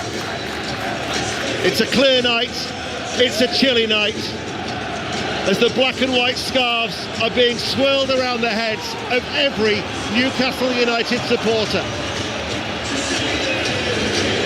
But I reiterate, if Arsenal were to score the first goal, it would certainly change the atmosphere and the dynamic in this stadium. Yep, and I think that's their plan. They haven't gone away from anything. They're not doing anything different. They're very confident. Had a great win over the weekend, and they'll punch their chances tonight, definitely. Been doing some homework ahead of this second leg. In 94 visits to Newcastle United, Arsenal have won 28 occasions. Only on 3 of those occasions have they won by at least a 3-goal margin, although 9 of the victories would have been a scoreline that could potentially take us to extra time tonight. That is a possibility. But Newcastle United, as this second leg of this first semi-final gets underway, do have a healthy lead of 2-0. But Arsenal in their red and white shirts have already been awarded an early free kick midway through the Newcastle half as they play from left to right, attacking the Gallagate end. Well, they play the kick-off back to the goalie, which a lot of teams do. He launches it forward, what a good 70 yards, and it's a blatant block on Havertz, and they've got a free kick in a very, very dangerous position, 30 yards out. We know the threat that Arsenal will pose from set pieces. Declan Rice and Martinelli just having a little word. Ødegaard has walked away. Gabriel has conveyed a message to 3 of his teammates who stand in a small little group either side of the Newcastle United back line, currently in an offside position. Now they make a run to intermingle with those line of Newcastle players. It is played in. The header out is going to go behind for a corner kick to Arsenal. Well, positive start by Arsenal. Decent free kick in, wasn't it? There was not a lot of pace on it. I don't know if they would work it that way. I like to see them going with a little bit more pace, but they've got a corner out of it. Declan Rice strolls to this near side, the right in front of the Gallagate end. Now you can hear the Arsenal travelling support. Rice waits to take the corner. The left arm is aloft. Rice then rolls it short. Martinelli right hand side of the area. Martinelli threads the ball through, cleared by Guimaraes, picked up by Murphy on this left hand side. Martinelli is back at him. Murphy runs with the ball. Murphy's still going. Martinelli with a foul. Free kick to Newcastle United. Every decision that is being contested is either booed or cheered by this capacity crowd. I've got to say, Murphy did ever so well here, and he's picked it up on just outside the 18-yard box, and he's carried them right up the field in a dangerous position on this left-hand side now, going towards the Leazer's end, which Newcastle themselves can put a free kick into the box. We're almost midway through the Arsenal half. A few yards in from the left touchline. Deafening noise inside St James's Park.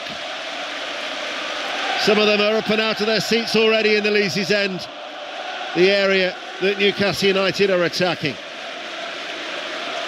Whilst a goal at the other end moments ago might have pierced the atmosphere, a goal now here for Newcastle would really get this place rocking. 3 minutes in, free kick. Hall takes it short. Tonali, left-footed ball in, doesn't beat the first man, drops to the edge of the area. Trippier plays it down the line. Guimaraes is there, right side of the penalty area, back towards Trippier, gets stuck underneath his feet.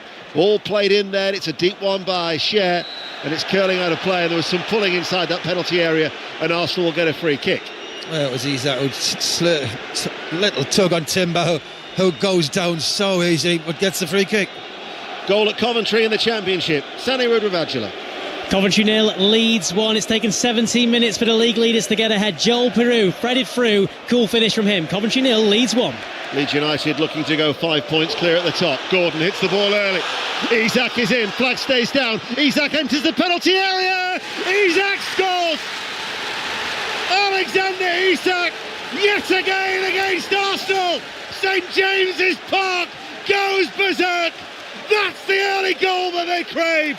And Isak is the first Newcastle player to score against Arsenal in 3 different matches in a single campaign. They lead 1-0.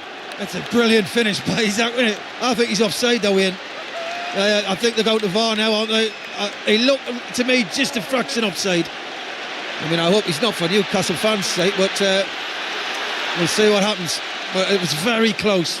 Remember as well, it's a great finish as well, by the way. Super finish, played inside right channel the penalty area, finds the top left-hand corner. Remember, and we had the first time it happened at Tottenham against Liverpool with the in-house announcements of the VAR at Spurs against Liverpool in that first leg when Stuart Atwell was the referee. Simon Hooper will be getting told of the instruction from John Brooks, who'll be currently looking at this, but they are checking the goal for a possible offside. The flag had stayed down on that far side. We don't have the benefit of a replay from our lofty commentary position here at St James's Park, but straight away you thought, didn't you? I could tell by your body language. Yeah, I just thought he went a little bit early as the ball came to. I just thought he was just a fraction off. I'm not taking anything away on the finish, though. He didn't know he was offside. It was a brilliant finish. But where we're sitting up here, to me, just looked offside. The reaction, you'll hear the reaction of the crowd before you'll hear anything of Simon Hooper, I would imagine. I've got to say, from a spectator's point of view or a commentator's point of view, when we were at Tottenham, it was a rather underwhelming experience, this wait, the delay, and then waiting to hear the referee's voice when we already knew the decision. But they wait with bated breath inside St James's Park. Well, it's strange, isn't it? Every game there's no VAR and they bring it in today. And I'll tell you what, if there was no VAR in, that would have been given. Yeah. Simple as. But I think it is going to be really, really close. The word from the studio, it is incredibly tight, and that will only explain why there has been such a delay as John Brooks looks at this. Offside. And the goal will not stand. The goal has been ruled out. Simon Hooper. After review, the goal scorer, Newcastle number 14, is in an offside position. The restart is indirect free kick for offside. That was the voice of the referee, Simon Hooper. Chris Waddle, your hunch was correct. Well, the goal is disallowed, 0-0. Newcastle's first leg lead remains 2-0 overall. Well, it was a great start by Newcastle, wasn't it? We all looked at the system they were playing and what was happening, and the space Arsenal allowed Isak to run into, even though he was just offside. I'm not seeing Arsenal being that open, and it's very early in the game. The first twist of many, perhaps, as Raya, in his luminous goalkeeping outfit, clears long. It just goes to show the threat of Alexander Isak. 11 goals in his last 9 appearances. Now Simon Hooper gives the decision to Arsenal, and it'll be a free kick 10 yards over the halfway line on that left touch line. 7 minutes played. I'm glad the way Newcastle started in, because I like to see them on the front foot, high tempo. They will run out of steam, we know that. When you watch Newcastle play, they give half an hour, a really quick tempo, and then they sort of come off that pace, but they've come out the blocks very quick. I think really, Eddie Howe, they had to do that to embrace the energy and feed off the vibrant atmosphere inside St James's Park. They wanted it to be a cauldron, they wanted it to be a bear pit. Well, they've got it. But Arsenal, with their confidence that they would have gained from that super win against Manchester City, they will be undaunted. Rice runs forward, far side looking for Trossard, plays it and will get a corner kick, will he? Or did Trippier keep that ball out of play? Yes, he did. It'll be a throw right down by the corner flag. Trippier did ever so well. Arsenal were hoping it was going to be a corner kick. On that far side, Miles Lewis-Skelly, long looping throw in towards the penalty area, and it goes out of play for a goal kick. Had that red card not been rescinded against Wolverhampton Wanderers, he'd have been suspended for tonight. Yeah, that's right, yes. It was a daft decision, though, let's be honest. But you've got to say that Newcastle started very well. Arsenal, not a lot of energy. I thought they'd really come out the blocks and impose themselves on Newcastle. They were playing 3 at the back, which they don't normally play. So Arsenal so far very cautious. No team has ever lost a 2-goal lead from an away first leg in this competition that began in the 60-61 campaign. Only 2 teams have come from behind from 31 home defeats in the first leg. Stoke against West Ham in 1972, and Arsenal, the last team to do it, against Spurs in 1987. Both Stoke and Arsenal won their respective finals, incidentally, as Gordon gets a free kick for Newcastle United on this near side the left, midway through the Arsenal half. 9 minutes played and it's tense. Well, I don't think Arsenal settled at all. I think Newcastle look very confident. The crowd's been amazing. I don't think Arsenal settled. They look very ruffled. So it'll be Lewis Hall to place this ball down. Thought about wanting it, the early one. Isak was alive to it. It made that run in behind towards the left corner of the penalty area, but Hall was a little slow to react. Isak now will trot and make his way in towards the D. 0-0 on 5 Live and BBC Sounds in this first of the semi-final second legs. In it comes, edge of the area, cleared away by Ødegaard. Only as far as Trippier. His only other start in 2025 was against Bromley in the FA Cup third round of this new year, but he's been drafted in with all of his experience, and here he is on the ball. Former England international out towards that far side. Guimaraes caught in possession. It runs out of play for a throw. Newcastle United competing in only their third semi-final of this League Cup, but in the previous 2 they've reached the final on both occasions, yet to win it. And we've all talked about the long wait, whether it's a domestic wait of 70 years or that Fairs Cup success some 56 years ago. Many a Newcastle United fan is desperate for this to be their year. Arsenal will have something to say about it tonight, and in the middle of March, Liverpool or Tottenham will have something to say about it at Wembley, as that was a foul on Gabriel. And incidentally, the build-up to that second semi, Liverpool-Tottenham, on 5 Live tomorrow from 7, because this is the first day of 8 successive days of Cup football on 5 Live and BBC Sounds, whether it be the Carabao Cup, the FA Cup, or indeed next week the Champions League playoff ties. We have it covered on BBC Radio 5 Live and BBC Sounds. 11 minutes in, still 0-0. Gabriel hits a flat ball forward. Havertz directs his header in field. Tonali hammers it away.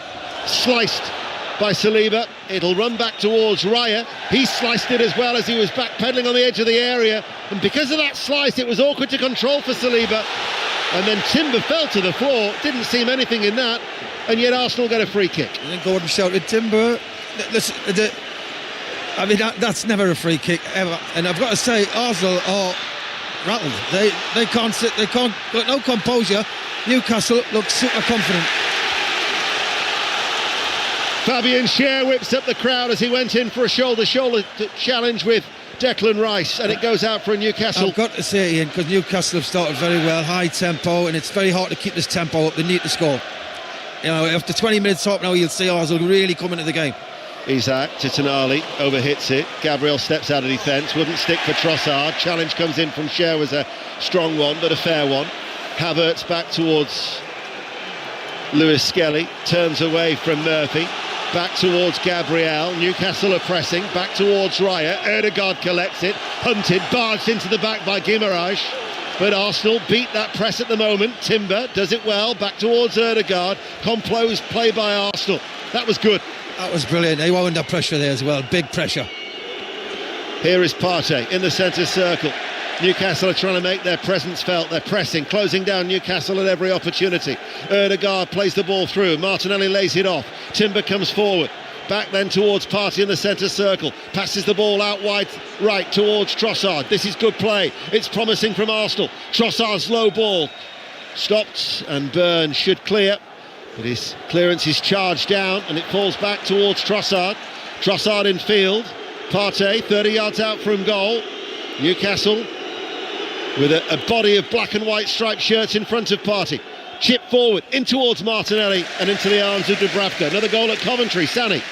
Coventry 0, Leeds 2. Jayden Bogle managing to weave his way through. Keeper didn't quite deal with it and he slotted it home. Coventry 0, Leeds 2, 28 gone. Leeds looking to go 5 clear. Celtic, remember, are already 10 clear, and this is their game in hand in the Scottish Premiership. And a goal at Parkhead, Kenny Crawford. Yeah, 27 minutes gone, and they're on course for 13 points clear at the moment. Ian, it's Celtic 1, Dundee 0. Arnie Engels from the penalty spot, an 8th of the season for the Belgium. Celtic 1, Dundee 0. The Women's League Cup semi-final, incidentally, between Chelsea and West Ham United is on Sports Extra. This is 5 Live and BBC Sounds. 14 minutes played. 0-0. Newcastle have had an early goal disallowed. Arsenal, well, that last passage of play, bearing in mind that you were saying, Chris, that they hadn't settled, they looked rattled, that will have maybe settled a few nerves, but they've lost the ball now. Here is Guimaraes to Gordon. Gordon enters the penalty area, shows too much to Ødegaard, he takes it away off his toes. Plays the ball forward to Havertz, midway through the Newcastle half. Ødegaard then towards Timber. His early ball, cut out by a sliding Hall. Picked up then by Botman. Botman comes to a standstill and chips the ball out towards Trippier. Takes it into feet and runs forward. Trippier midway through the Arsenal half. Murphy goes on the overlap, creates some space on the inside for Guimaraes. Back out towards Murphy on the right. Delivers the cross, it's a deep one. Hall hooks it, hits the side netting, 0-0. Chris Waddle. Well, I've got to say, Newcastle being very positive. You see what Arsenal's trying to do, they're trying to keep possession, make Newcastle chase and work. They've had a couple of spells on the ball where they've done that very, very well. But you've got to say, Newcastle are the team pushing. Look, the high press, but I don't know how long they can keep it up. It's very difficult at this tempo to keep it up against a quality side like Arsenal. 2-0 scoreline, or a 2-goal winning margin for Arsenal would take us into extra time. So they don't have to chase the game just at this stage. As the ball goes back towards Dubravka, almost caught in possession, digs it out over the head of Martinelli. That was a rather awkward moment for the Newcastle United goalkeeper. It was, but he dealt with it very, very well, and he found Hall on his left-hand side. You think back to the first leg, when he went up to the Newcastle supporters, he was very emotional. There were tears. Looked like it might have been tears for goodbye. He was being heavily linked with a move to Saudi Arabia at the time. And here he is, Martin Dubravka, the Slovakian international, looking at the age of 36 at maybe a Wembley appearance. Nick Pope back on the bench for the 3rd successive time after injury. Nick Pope, who missed the last League Cup final when they lost to Manchester United because he was suspended after being sent off against Liverpool. And Dubravka, all in green, strikes it away downfield. Still goalless here on 5 Live. We're in the 17th minute. Isak with a cushion volley ball out towards Murphy. Hits it back towards the Swedish international. Saliba comes across, clears. Isak, though, keeps the ball in play. Again, a lovely touch off the top of his left boot by Alexander Isak. Battles with the ball with Gabriel, helped out by Trippier. Ball goes infield and he's scooped up by David Raya. I think Newcastle's doing everything right at the minute. Nice tempo about them, asking questions, pressing Arsenal in the right positions. Arsenal really have had one decent attack, that's all they've had. I know they'll create more because Newcastle will come off the pace, but at the minute Newcastle's doing everything right. Here is Ødegaard. Ødegaard coming forward for Arsenal. Trossard running through the centre at the moment. Rice is also there as he collects the square ball. Lewis Skelly picks it up, tries to wriggle his way into the penalty area, breaks towards Trossard, comes outside the box, can't get a shooting opportunity, side onto goal. Saliba joins the attack 30 yards out, rolls it out now towards Timber, attacking the Gallagate end. Timber back towards Trossard, ball played in towards Ødegaard, looks for the shooting opportunity, pull back to Ødegaard, block comes in from Botman off the left-footed shot from the Norwegian. And that's what they can do. Fantastic football by Arsenal, that, wasn't it? They have won 4 of their last 7 visits to St James's Park, 2 of them by a scoreline of 2-0 that would take us to extra time today. Martinelli, challenge comes in, and the ball is put wide. And that was from Ødegaard, who continued to run in towards the penalty area. Well, Martinelli's looking for a foul on the edge of the box, but did he play the advantage, which Ødegaard really probably preferred his left foot, didn't he? Hits it with his right, good strike, but always going wide. But this last couple of minutes, Arsenal have took control. I was just going to say to you that you said that they might have been rattled early on. The last 2, 3, 4 minutes will offer encouragement. Because Newcastle have come off the pace slightly. I know it's only 20 minutes coming up to, but a big 20 minutes, a big occasion tonight, and Newcastle come up the blocks very, very quick, and now they've just sort of come off the pace, and you can't against a team like Arsenal. Dubravka then with the goal kick, still at 0-0. Saliba's missed that clearance. Gordon puts the ball through. Isak is in again. Isak hits the post. Rebound to Murphy. Murphy on the rebound. That goal should stand. Newcastle United, who had the early goal wiped out, now do celebrate.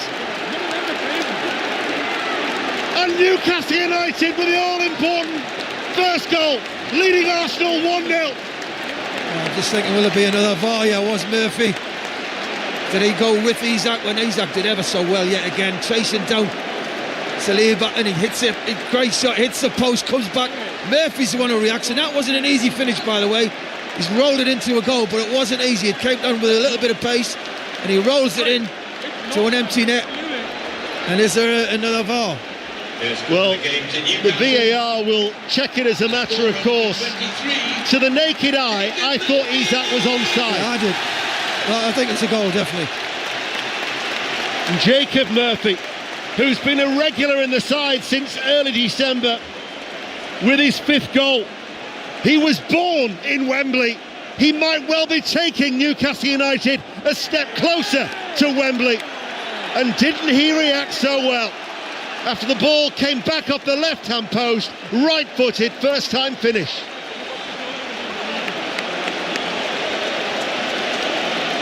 Newcastle United 1, Arsenal 0, 3-0. Well, we said is the aggregate score now.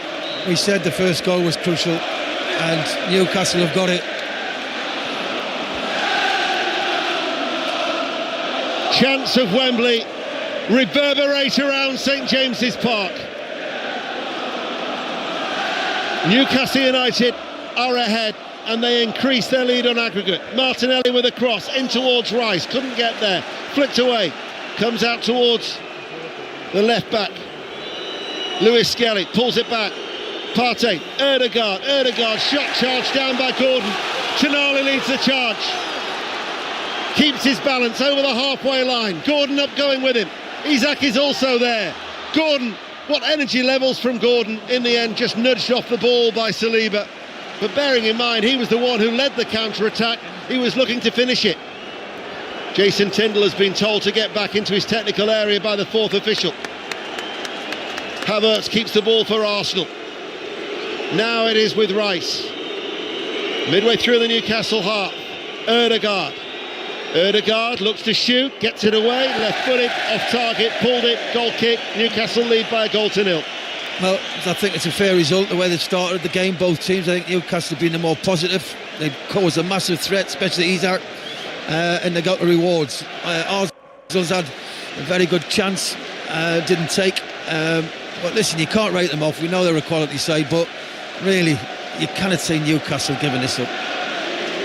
Well, bearing in mind that they scored 4 goals against the champions on Sunday in the last 34 minutes of that game at the Emirates, there will always be that feeling from Eddie Howe of trying to guard against complacency. But try telling that to the Newcastle United supporters inside St James's Park. That all-important goal has been scored by the black and whites of Newcastle United. Trossard bypasses Erdegaard. Timber out towards Martinelli. Martinelli runs forward now, right-hand side. Dances a little bit around the ball. Nutmegs down Burn. And then the ball is up then towards Lewis Hall. He holds on to it. His clearance goes straight to Erdegaard. Havertz with a cutback. Good save by Dubravka to keep out with the effort from Trossard. He hit it early, low right-footed did Trossard. Dubravka was low down very well to his right. They've actually settled now, Arsenal, and they're putting some good passes together. That was a good effort by Trossard. Very good save. The last 2-3 minutes, well, since Newcastle scored, Arsenal have upped the tempo and they've pushed Newcastle on the back foot. An Arsenal equaliser on the night, and still you would think anything could possibly happen here at St James's. Attacking the Gallagate end, 23 minutes in. Arsenal have a corner kick on this near side the right, crowded area. Had to be behind by Trippier inside that very crowded near post, cheered by those Newcastle supporters packed out in that Gallagate end as Ødegaard collects the ball himself and walks it back. The ball at his feet, places it carefully down in the quadrant. Once again, 4-5 Arsenal shirts have gathered at that far post. Saliba just lurking behind Dubravka. Now they make their way into a crowded 6-yard area. In it comes, and again very, very awkward. But Newcastle United keep that in-swinging corner behind for yet another corner. Very, very, very difficult to deal with. I mean, Arsenal all start at the back post and they all come to the middle of the goal, to the near post. So many bodies. The keeper can't get through. Keeper's gone down. I don't know if he's looking for treatment, but they're terrific corners. Dubravka at the moment is on his knees. He's in all green goalkeeping outfit inside that 6-yard area. But once again, the Arsenal players are waiting for that charge, as Chris Waddle quite rightly says. They wait far side of the 6-yard box and then they make their run into that 6-yard box. Newcastle try and block them off. Ødegaard's ball in again towards the near post. Bit of a scramble, cleared away by Trippier in that crowded 6-yard area, very congested. Gordon with a foul on Lewis Skelly. Arsenal take the free kick too quickly. The ball was moving, says referee Simon Hooper, and Arsenal have to retake it. Silly foul to give away by Gordon. What is it? Halfway up the pitch, but no need for it. Arsenal's having a good spell. Them set pieces are so dangerous. So it's forward of the centre circle as Arsenal play from left to right. 20 minutes to go to half-time. 5 Live and BBC Sounds. Ødegaard has a little word as he wanders across with Declan Rice. Newcastle United have got that quite a high line. Rice rolls it, Timber collects it right-footed, then passes the ball back inside. Saliba finds Rice, Lewis Skelly is to his left. Trossard provides the width on that left-hand side. Martinelli on this near side, the right. Ødegaard now will find the Brazilian. Level with the penalty area. Martinelli back towards Ødegaard. Ødegaard looks up, curls the ball deep inside the penalty area, and the downward header by Gabriel is off target. The cheers will tell you from a Newcastle point of view that it's gone behind for a goal kick. Newcastle still lead by 1-0 on the night. Chelsea West Ham in the Women's League Cup semi-final. Emily Herbert. Well, it's still Chelsea 2, West Ham 0. Ritten Canard missing a sitter to get her second of the night, but the Blues dominating as you'd expect. Heading to that League Cup final, West Ham without a shot on target yet. 20 to go. It's Chelsea 2, West Ham 0.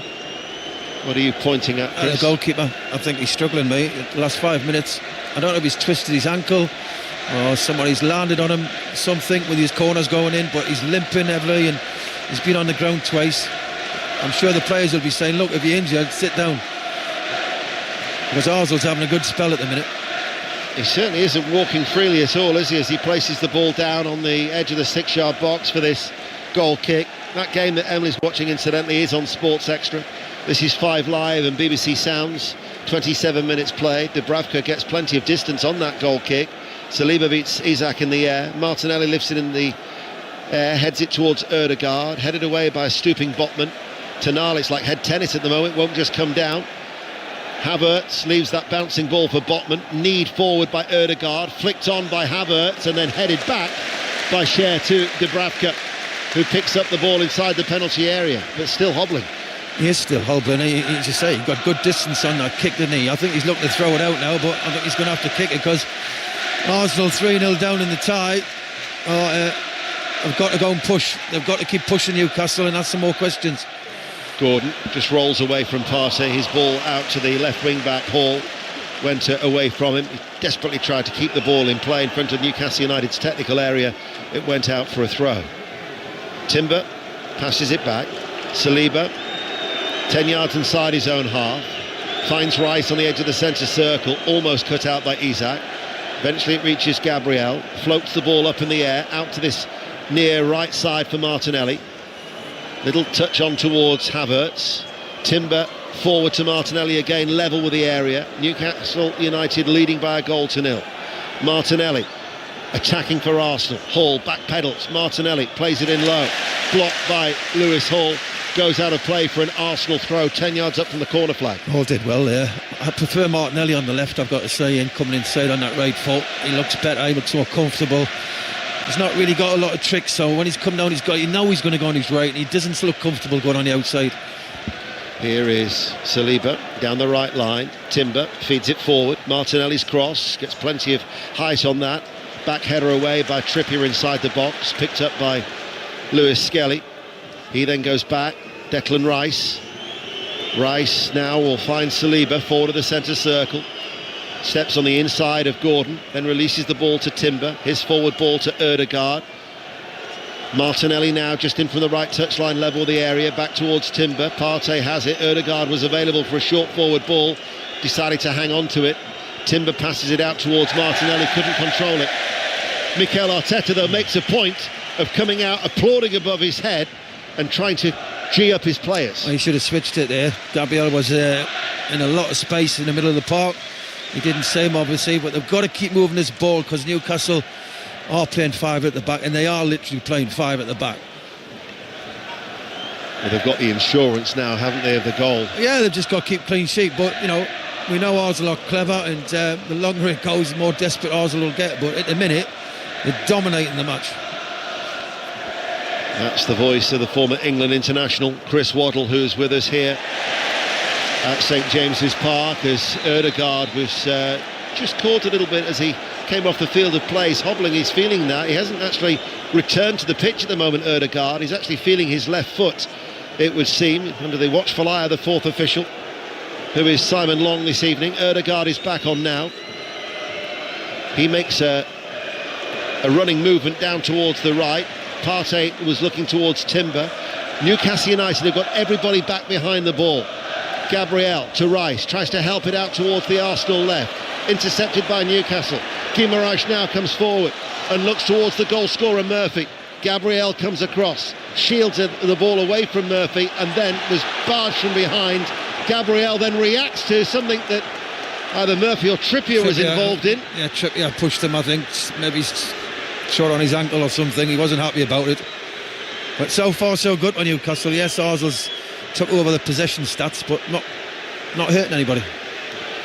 After losing that first leg to Newcastle at the Emirates, days later they were knocked out of the FA Cup. Still, of course, very much involved in the title race and the Champions League to look forward to, but so much work to do here in this League Cup semi-final. Losing 3-0 now on aggregate through that Murphy goal. Hall chips it long. Gordon makes the arcing run. Raya is out of his penalty area. Clears up towards Timber. Rears up, heads it towards Ødegaard. Timber keeps the ball in play.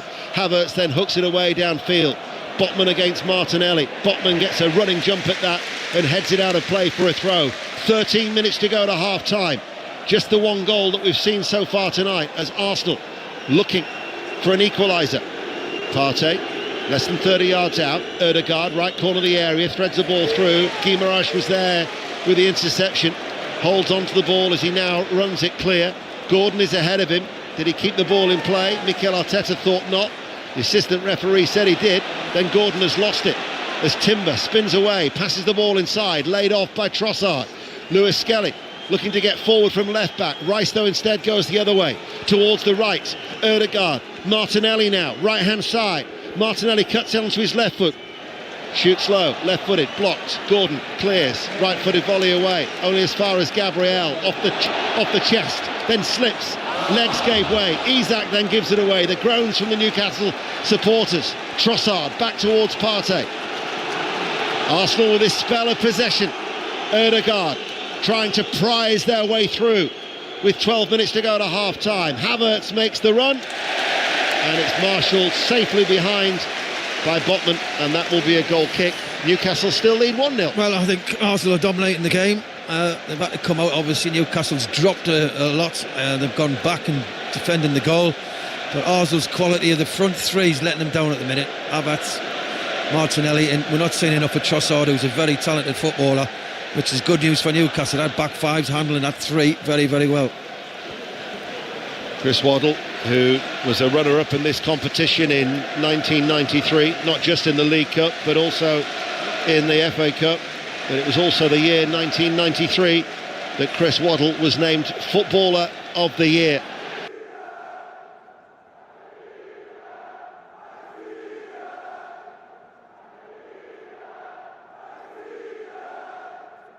As he sits alongside us here on 5 Live and BBC Sounds with just over 10 minutes to go to half-time, and Newcastle still lead. Guimaraes.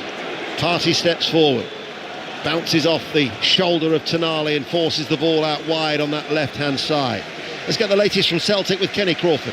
Right on half-time, Ian, it's Celtic 2, Dundee 0. Portuguese winger, the new signing, Jota's shot was saved by Trevor Carson, but there was Adamida to thump his 12th goal this season into the roof of the net. It's getting checked by VAR for offside, so we'll keep you posted. Celtic 2, Dundee 0. Cheers, Kenny. This time next week we will be at Parkhead for Celtic against Bayern Munich in the Champions League playoff first leg. Isak releases the ball out towards Gordon, just forced a little further wide than he maybe would have liked on this near side, the left corner of the area, right-footed, leaves it for Tonali. A little bit of afters on Gordon. Referee, though, I think is letting the game flow. Tonali tries to hold off Timber, holding him. Gordon's ball inside. Guimaraes, nice control. 2-3 little touches there from Guimaraes, who then Timber comes into the challenge and it goes out of play for a throw. Newcastle have a throw on this near side, the left. Well, they've got the ball near the corner flag. Quick throw to Gordon, but look at the key possession. There's another foul. Silly foul by Odegaard, pushing Gordon to the floor. No need. I think they're very frustrated at the minute, Arsenal.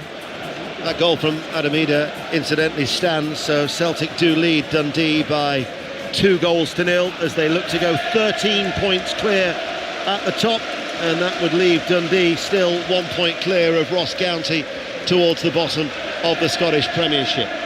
10 minutes to go to half-time. Newcastle United 1, Arsenal 0. Newcastle have a free kick, 10 yards in from the left touchline, midway through the Arsenal half. Arsenal, with the red and white shirts, have a line just on the edge of their penalty area.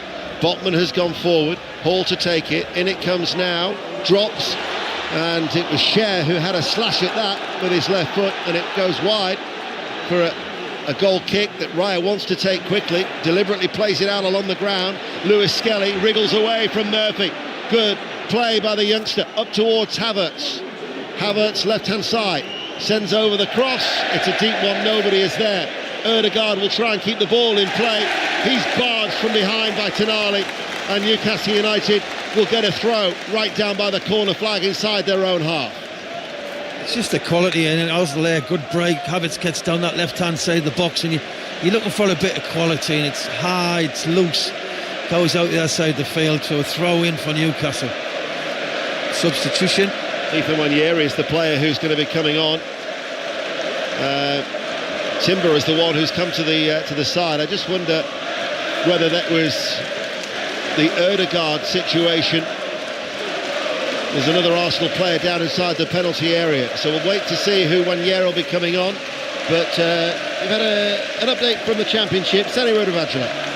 Coventry 0, Leeds 2, a loose ball in the middle, punished by Joel Peru, played through on 17, and 9 later Jayden Bogle made it 2. The fullback allowed to drive into the box, keeper dove in spilling, and Bogle finishing. Leeds 5 clear at the top right now. At the break, Coventry City 0, Leeds United 2. Martinelli is the player who's going to be coming off. Ethan Wanyeri is going to be coming on. He's scored back-to-back goals for the first time in his Arsenal career. I mean, they do have 2 terrific prospects with these teenagers, Wanyeri and Lewis Skelly, don't they? Yeah, so potential-wise, they look, yes, definitely. They've come to a side who are winning games, and they're fitted straight in, full of confidence. So Martinelli goes off after 37 minutes. They do have that little bit of a break to Arsenal, going to Dubai for a week for an opportunity to recharge the batteries before they return to league action away to Leicester on the 15th. As Martinelli trudges off down the sideline and has a little quick handshake with Wanyeri, who now takes up his position on this right-hand side. Odegaard towards Rice, early ball. Havertz enters the penalty area, heavy touch, and it was allowed by Botman to safely marshal it back to Dubravka. Well, Newcastle so far so good here. You know, they've defended well. Arsenal's had a lot of ball. Newcastle got that we talked about earlier, the first goal, and Newcastle got it. Well, Fulham at the weekend was the first time in 28 games when Newcastle United had scored first and then lost a game of football. But not only do Arsenal have to come from behind, they have to score 3 goals now in the process, as we have just over 6 minutes to go to the break. as Rice running forward. And then the ball is left towards Trossard, midway through the Newcastle half. They will be given a rapturous ovation, will the Newcastle United players, after this first half performance so far. Eddie Howe's Black and White Army is the chant that rings around St James's Park. Here is Rice. Remember, in that first leg they had 23 shots but only 3 on target. Mikel Arteta this week has already bemoaned the fact that they were unable to sign a striker. Wanyeri's cross takes a deflection, headed away by Tonali, picked up by Gordon, decides to run against Ødegaard. Saliba comes across, slides, gets there first. Timber picks it up, doesn't keep the ball in play. The last touch was to force the ball out of play for a throw. I got to give Newcastle credit. You know, Arsenal had, yes, percentage of the ball, a lot more than Newcastle. I've made it count. And Newcastle 1-0 up, that's 3-0 on aggregate at the minute. So, but you just, at the minute, Arsenal, yes, dominating possession, but do not look like they're going to score a goal. They've reached half-time at Parkhead, incidentally. Celtic 2, Dundee 0. Here is Ødegaard for Arsenal. Wanyeri collects it on this near right touchline. Hall and Gordon have doubled up on him. Wanyeri, who runs towards the penalty area, chips it right-footed deep and trips it behind, and it runs out for a goal kick. Arsenal have had nearly 73% possession. Yeah, you can have as much as you want. If you don't hit the goal, you're not going to. It doesn't matter how much they get. Newcastle's doing their job. They have got a goal up, which they all said if they get the first goal, and they've done that. And since then, they've just worked hard. They're stopping Arsenal when they get in the final third. Yes, Arsenal's had a couple of good moments, but Newcastle have done very well. Eddie Howe was saying that it's only a dangerous scoreline, 2-0, if Newcastle United don't perform. Well, they were out of the traps very, very quickly. Isak had that goal disallowed after 4 minutes, then Isak hit the post 15 minutes later. Murphy on the rebound, and that is why Newcastle United still lead by a goal to 0. Murphy on that far side, the right, his header in field is headed away by Gabriel, and then it is Cher who will go all the way back towards Dubravka, and as Rice runs towards him, he clears it out in front of the east stand, and it'll be an Arsenal throw. 4 minutes to go to the break. Partey picks it up for Arsenal. Timber just outside the centre circle, rolls it along the ground. Wanyeri the substitute. Again, he's faced by the prospect of Gordon and Hall. Tries to nick it into the path of Timber. Right side of the area, Ødegaard will pass it back. Forward of the centre circle for Gabriel. He'll run forward with the ball at his left boot. Rice is to his left. They go further left towards Trossard. Trossard runs forward again. Newcastle United, in many ways, that's where the system's working, isn't it? Because they're able to double up on both flanks, Newcastle. Well, I thought when he put a 5, they're going to play deep. They came out the blocks very quick, got themselves a goal, and since then they've sat very, very deep with a line of 5 at the back, and Arsenal find it very, very difficult to break them down. Trippier and Havertz just having a few words. Yellow card has been shown to Kai Havertz with 3 minutes to go to half-time. Simon Hooper is there. Martin Ødegaard also having a little wander across. It is Botman, the player who is currently down, Sven Botman, who's only made 4 appearances this season. He did return last month after 9 months out with an ACL. In fact, it was Guimaraes who was down, wasn't it? But Havertz and... frustration in it, chasing things, lost the ball, trying to get it back. Free kick then that Dubravka is in no real hurry to take. In front of that Gallagate end, to the right of the penalty area. Right-footed. Seems to have shaken off any knock that he might have picked up a good 15 minutes ago. Botman's header forward.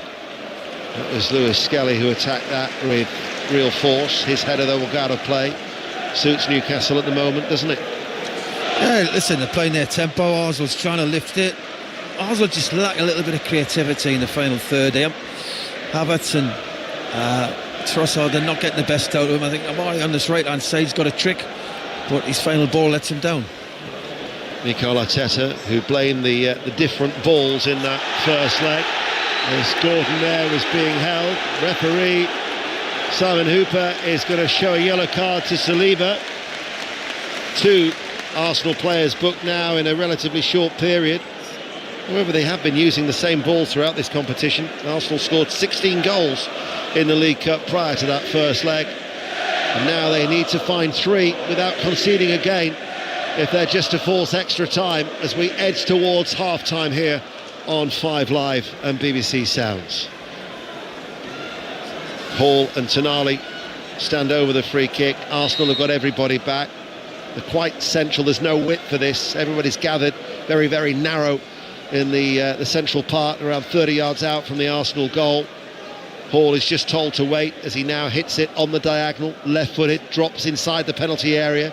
Gabriel heads it away. Trossard tries to hook it away, picked up by Tonali. Botman will try and stop the Arsenal attack. Burns slides in and gets the 50-50 against Havertz. It's kept in play by Murphy, the goal scorer, to Guimaraes, now to Isak. Isak caught in possession. Party now for Arsenal midway through his own half. We'll find out how much added on time they'll be shown by the 4th official Simon Long as Arsenal come over the halfway line. Nwaneri running forward. Nobody inside the box to aim for at the moment though. Nwaneri does put it back towards a sliding Havertz who arrived late, and Newcastle United get it away. I think Hall needs help with Nwaneri down this right hand side. He's not frightened to use his right foot. He goes on the outside. He's got a shot showing him inside. He needs somebody to come alongside of him and help him, because I think that's where it could turn the game. It's 3-0, it's a massive turn round, but he's the problem down the right hand side. 5 minutes of added on time. That's the voice of Chris Waddle, who's with us here at St James's Park. We've got Matt Upson also be joining us as well, the former Arsenal and England defender, here on 5 Live as Newcastle United with Isak over the halfway line, touches the ball to Gordon, invites the sliding challenge from Rice, who couldn't get there. Gordon comes forward, Gordon goes for a curler and right-footed. Raya at full stretch away to his left, just wide, out for a goal kick. Newcastle lead 1-0. Great run by Anthony Gordon down this left-hand side. Declan Rice slides in, gets a little bit of cramp, Declan Rice, as he gets up, but Gordon gets into that right foot, tries to bend it for that far corner. Not far away.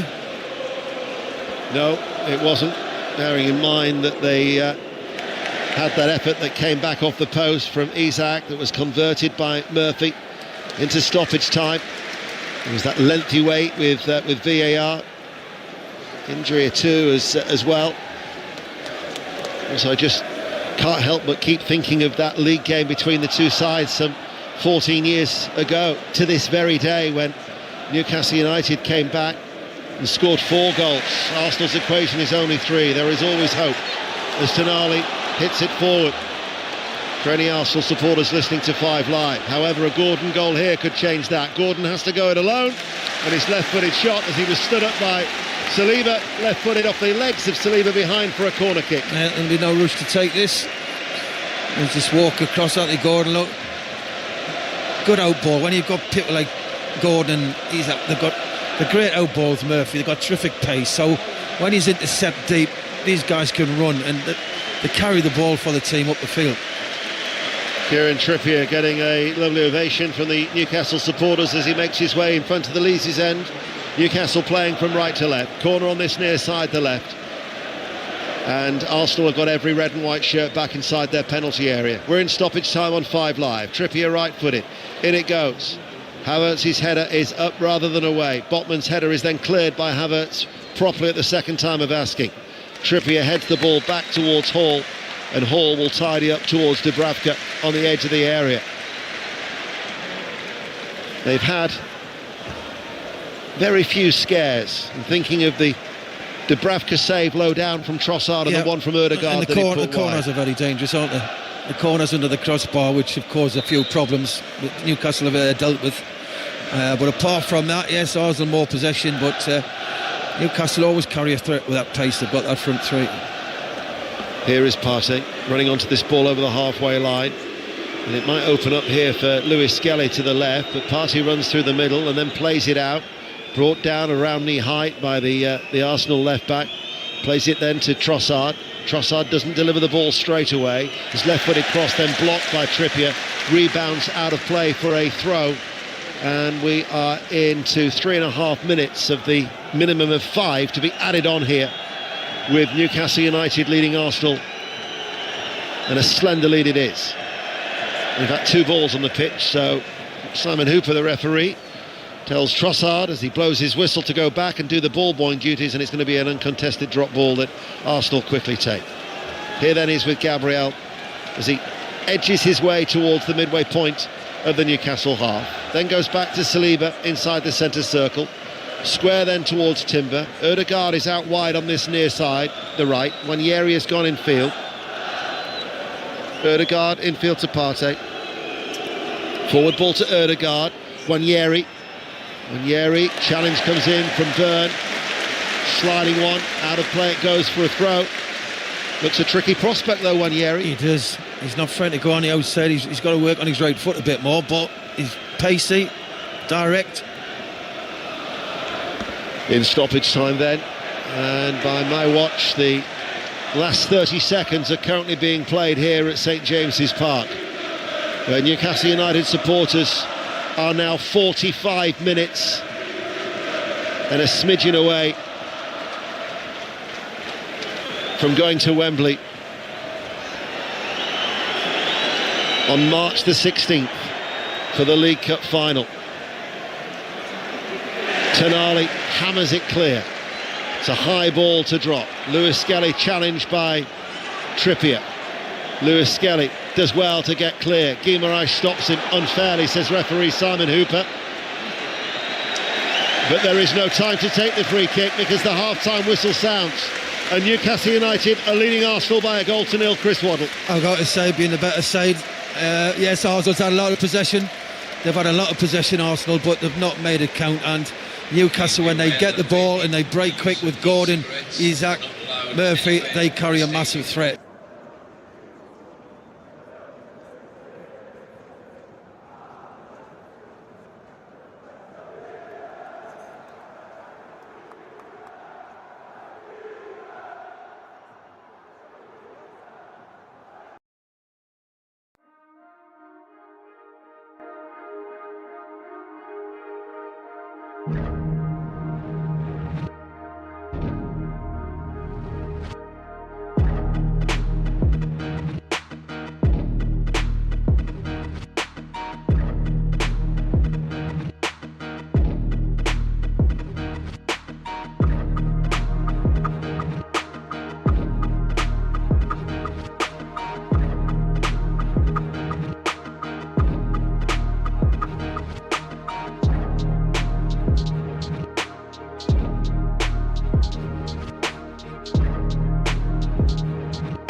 shorts. And these are the two teams with Dubravka in goal. Back three for Newcastle of Botman, Scher and Byrne, Trippier and Hall, Guimaraes, Tonali, Murphy the goal scorer, Isak and Gordon. And Arsenal, after that first half change where Nwaneri came on to replace Martinelli, they have Raya in goal. They had named an unchanged side from the team that dismantled Manchester City. Timber, Gabriel, Saliba and Lewis Skelly, Rice, Partey and Ødegaard, Nwaneri, Havertz and Trossard now. And they need 3 goals without conceding again just to take this tie, this semi-final, second leg to extra time. Tomorrow night from 7, all the build-up from Anfield. Liverpool against Tottenham for the second leg of the other semi-final, to see who will meet, as it stands, Newcastle United at Wembley in March. Raya in front of the Gallagher hen, puts his foot on the ball, hops up and down a little bit, and then plays it low to Rice, hits it down into the ground towards Gabriel. Forward ball to Trossard, turns almost into Guimaraes. He was caught late. Guimaraes is shown a yellow card. He missed the first leg through suspension. There's only one way that a player would be able to miss the final, and that would be a sending off close to it, as Alan Nick Pope some 2 years ago. But that was a late one by Guimaraes. Yeah, he was very late. He's lucky there, referees looking at the Arsenal players are saying, is that a yellow card? It was very late. He's going over now, Guimaraes, to have a look at the player who's lying there. But again, Newcastle's come out the blocks pretty quick, which we thought, 20 minutes, and then they'll drop off again. But Arsenal just cannot create anything.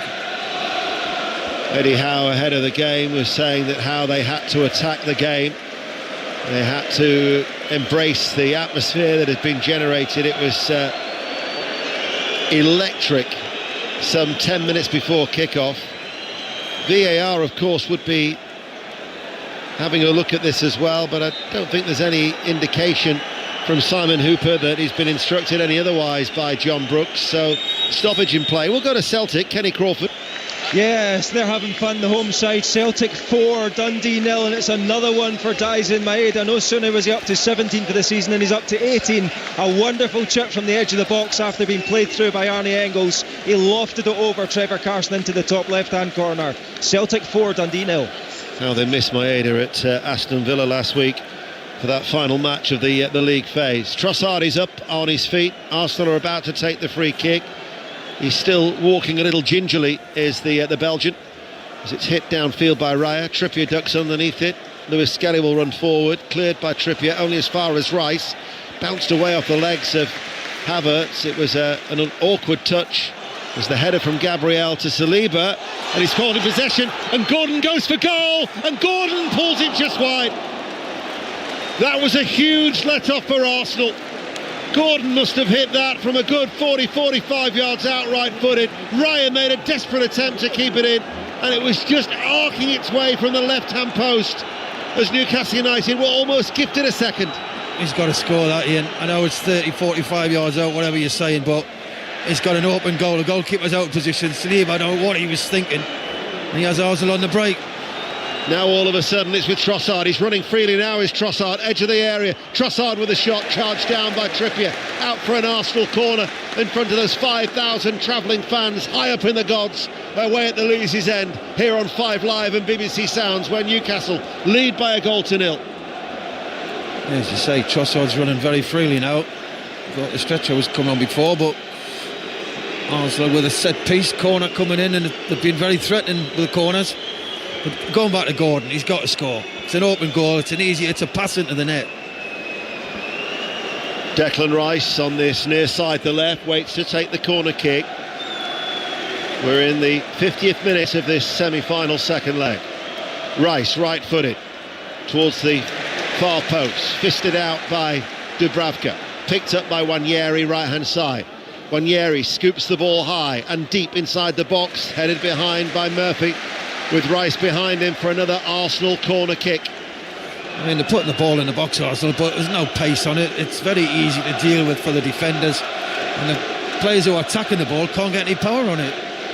And Dubravka has only had one real save to make so far from Trossard in the first half. Newcastle lead still by a goal to 0, 3-0 on aggregate. Rice to take the corner kick, right-footed. Again, he goes very, very deep, and it curls all the way out. despite the leap by Gabriel at that far side. Doesn't keep it in play, and it will go out. That Dubravka is in no hurry to take for this goal kick. I talked in the first half about how it's never been done before what Arsenal were out to achieve in all 14 previous wins, at least with a 2-goal lead away from home in the first leg. Those sides have progressed, and that is exactly what Newcastle United are on course to do at this stage. Trippier gets on the end of the Dubravka goal kick. Gabriel's header will be touched back by the forehead of Saliba to David Raya. Tomorrow night, I mentioned at Anfield, Friday night, the 4th round FA Cup weekend gets underway with commentary of Manchester United against Leicester City. We've got the FA Cup and the Six Nations this weekend as Arsenal kick the ball, and Gordon takes full advantage this time. What a calamitous piece of defending from Arsenal. And there was Anthony Gordon, right foot in first time, buries it into the bottom left-hand corner, and Newcastle United are Wembley bound. Yeah, book your ticket. I can't see Arsenal coming back, and I've got to say Arsenal tonight, absolutely dreadful. I mean, what is Raya thinking there? Rolling the ball to Declan Rice, and he's got a man breathing down the back of his neck, and all of a sudden the ball pops out to Anthony Gordon. It's a simple goal for Gordon. He should have scored 5 minutes ago, and that is an even easier chance, and he's took this one. David Raya, who has made some breathtaking saves this season for Arsenal, from his penalty area, played it short and forward, sliding challenge came in, and there was Gordon to profit, and he wasn't going to miss. He went close from 40-45 yards moments ago. On this occasion, inside the penalty area, and Arsenal have gifted Newcastle that goal. The black and white scarves being swirled around the heads of the Newcastle United supporters. They now lead 4-0 on aggregate. It's a long way back for Arsenal. Can't see it, the way they played tonight. They've been very poor, Arsenal. I know they came here 2-0 down, and everybody was thought, they just beat Man City 5. But they came here tonight, and let's not take anything away from Newcastle. Newcastle have been excellent. Newcastle United have doubled their first leg lead. The scarves now are being swayed from side to side. Some are being swirled, but they are singing about Wembley. They're dreaming about Wembley as Arsenal come forward. But basically Arsenal now, with a similar time frame, have got to do to Newcastle what they did to Manchester City at the weekend. I just can't say it. Arsenal to me have struggled tonight. I was surprised Newcastle played 5 at the back, but it's worked ever so well. And Arsenal just lack creativity, they've lacked ideas. Lewis Skelly, Trossard plays it forward, and it will go all the way through to Dubravka. And the Arsenal supporters high up in the gods must be thinking, we've got a long trek back after seeing a night where they knew that they'd have to witness something special, just hasn't materialised. And instead, David Raya, who I recall making a brilliant double save late on in the Champions League early this season against Atalanta, on this occasion giving it towards Rice. That should be offside against Isak, and indeed there is the flag. And Declan Rice was sold so short. I mean, he's shown it, which you coach to show, that's how they work, but the goalkeeper has got to make a decision. It's not on. You don't concede another goal so early in the second half. Passes forward ball, stopped by Havertz inside the centre circle. Lewis Skelly passes the ball forward towards Trossard. Trossard goes on the outside. Trippier, though, will go with him. A flick inside by Trossard. Trippier makes sure that Trossard won't get there, held out by Guimaraes. Guimaraes was being pulled back by Trossard. Well, any Newcastle United supporter who might have been a little apprehensive about tonight's game, those fears, those anxieties might now all of a sudden just be starting to subside, because Arsenal as we're 10 minutes into the second half, need to score 4 goals in 35 minutes just to force extra time. I can't say where's it going to come from here, and I don't think they've got anyone on the bench who you would think would bring on and change this game. You've got to say, give Newcastle credit. They played well, they've done their job, they've worked on a system, 5 at the back, and it's paid dividends. But Arsenal shown nothing. Cheap losing the ball, cheap in possession, not really creating anything when it goes wide. You just can't see them score, never mind get back in the tie. Ball is hit long from Raya with a goal kick. Botman will get there first before Havertz. Tonali helps it on its way. Gabriel then hits it and punts it up long in the air. Wanyeri against Byrne. Byrne with the header out towards Hall on that far side, and he clears the ball away. Gordon making a nuisance of himself. Loose ball might run towards Guimaraes. Gabriel just steps out of defence. Rice out towards Trossard on the stretch, and then Trippier is there. Trippier is pumped up for this one as he clatters it long towards Raya, and the supporters love to see that sort of challenge as well, regardless of which team you support. Trippier with all of his years of experience, a former Tottenham man of course, as Ødegaard forward. Wanyeri on the Arsenal right, shown on the outside by a combination of Gordon and Hall. Back towards Ødegaard, a backdrop of Newcastle voices with this deafening noise inside St James's.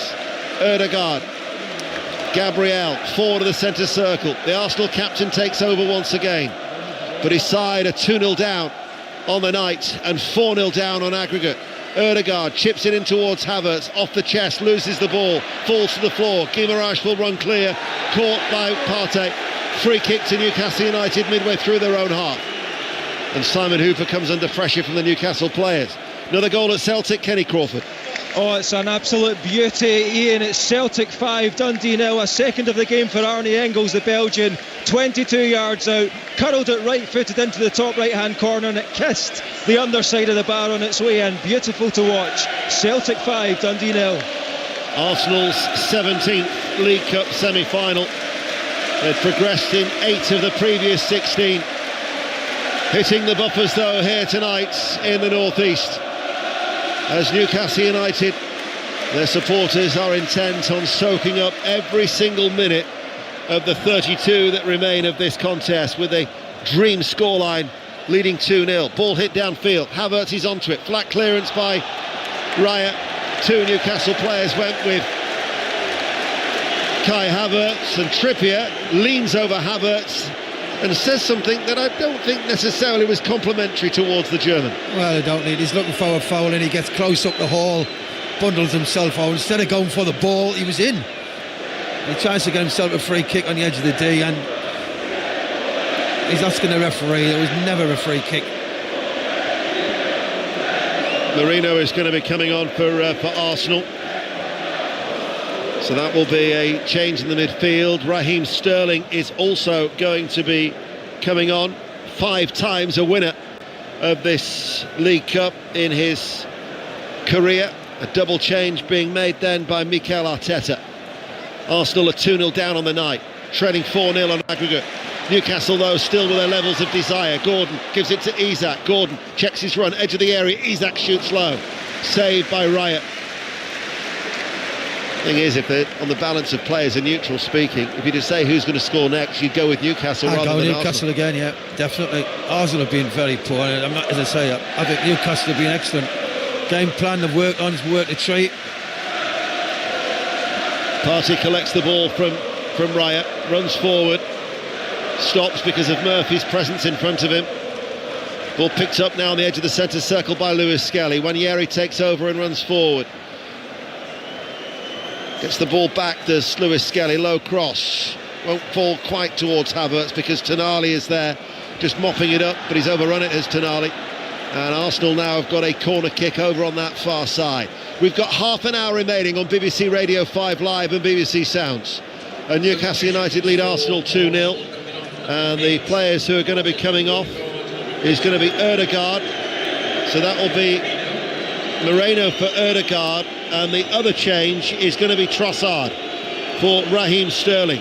So Moreno for the Arsenal captain, Trossard will make way for Raheem Sterling in a desperate attempt for Arsenal to try and get, I'm going to say a foothold, it'd be a toehold really back in this League Cup tie when you're 4-0 down.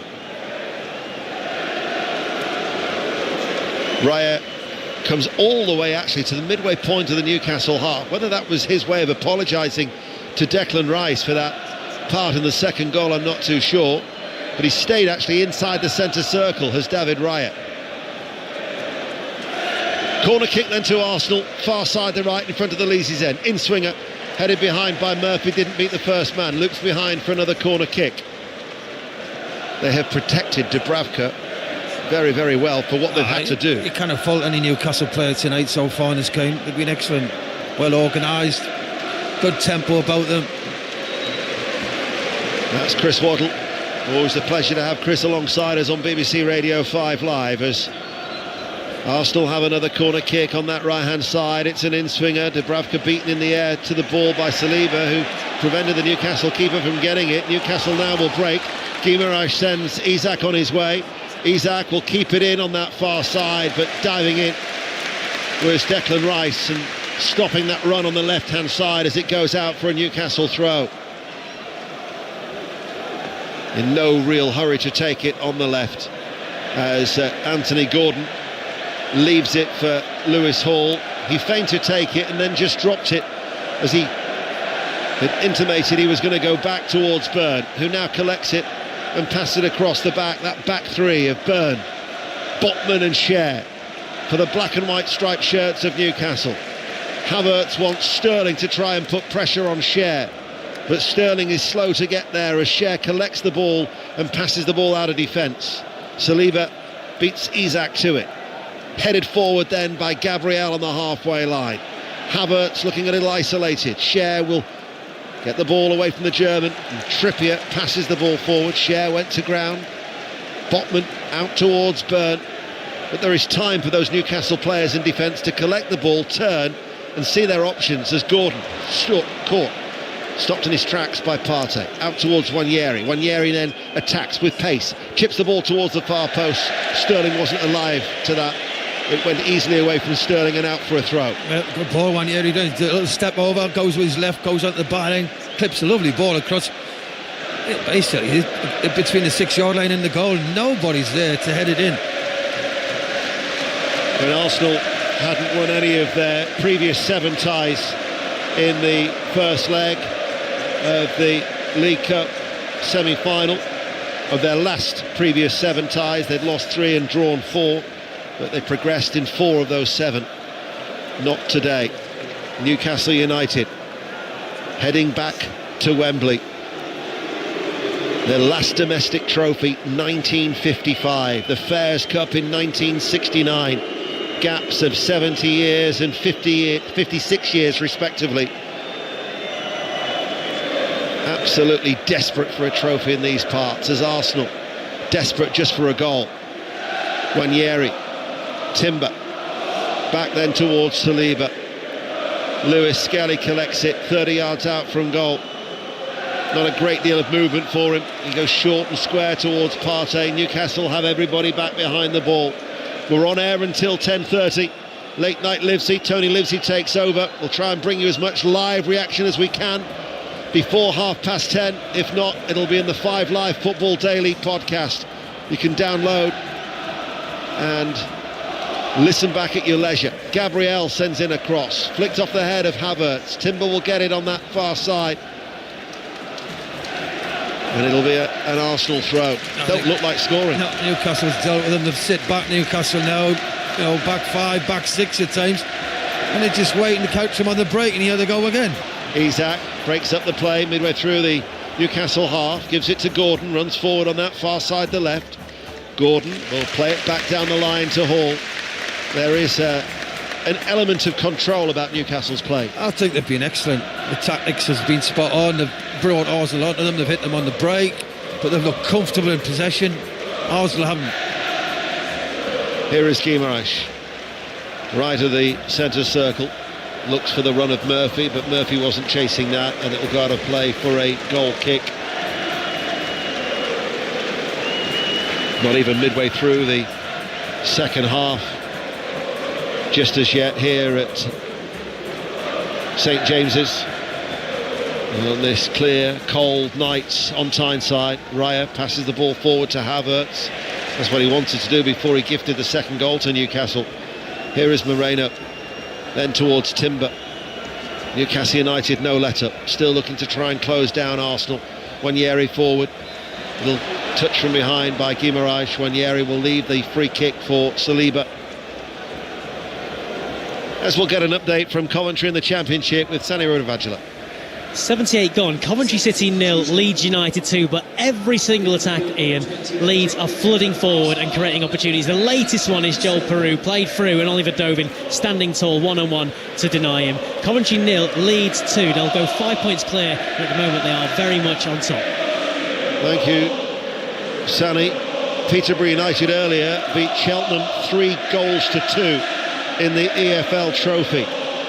Peterborough United a step nearer to Wembley in a different competition as Newcastle United, runners-up just 2 years ago against Manchester United, hoping that it's going to be third time lucky in this competition as Arsenal have a corner on the left-hand side, headed out. Wanyeri heads it back into the box. Saliba touches it. Timber gets it outside onto goal. Far side. No way through though for Gabriel, but at least he'll win another Arsenal corner kick as Calafiore warms up with some of the other Arsenal substitutes down in front of us from our lofty position here, high up in the main stand. This Wednesday night, midway through the second half. Newcastle United 2, Arsenal 0 on the night. Arsenal have a corner on the right. Guimaraes and Timber getting into a tangle. Referee Simon Hooper just has to have a word. I don't know why they never do anything.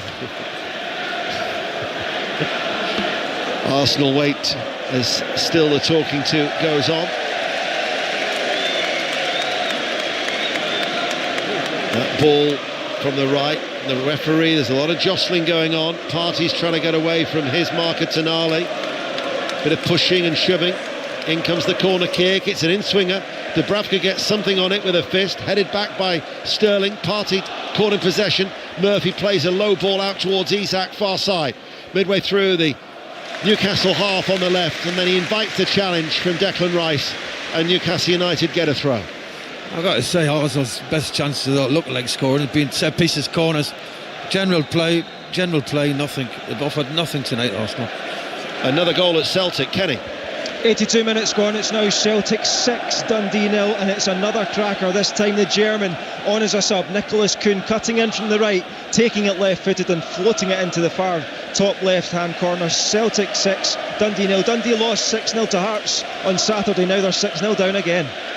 Cheers, Kenny. Arsenal coming into this game with just one defeat in their last 21 over 90 minutes. And that was against Newcastle United on the 6th of November. Newcastle, who won here by a goal to nil. 2-0 in the first leg, or since the November the 6th, that game against Newcastle. You know, this has been a really good spell for them against the Gunners. As Gordon picks up the ball over the halfway line, he gives a rather ambitious ball for Isak to chase. And it was a good old chase between Isak and Saliba, but Saliba's pace held out. Just over 20 minutes remaining. Havertz checks by Botman.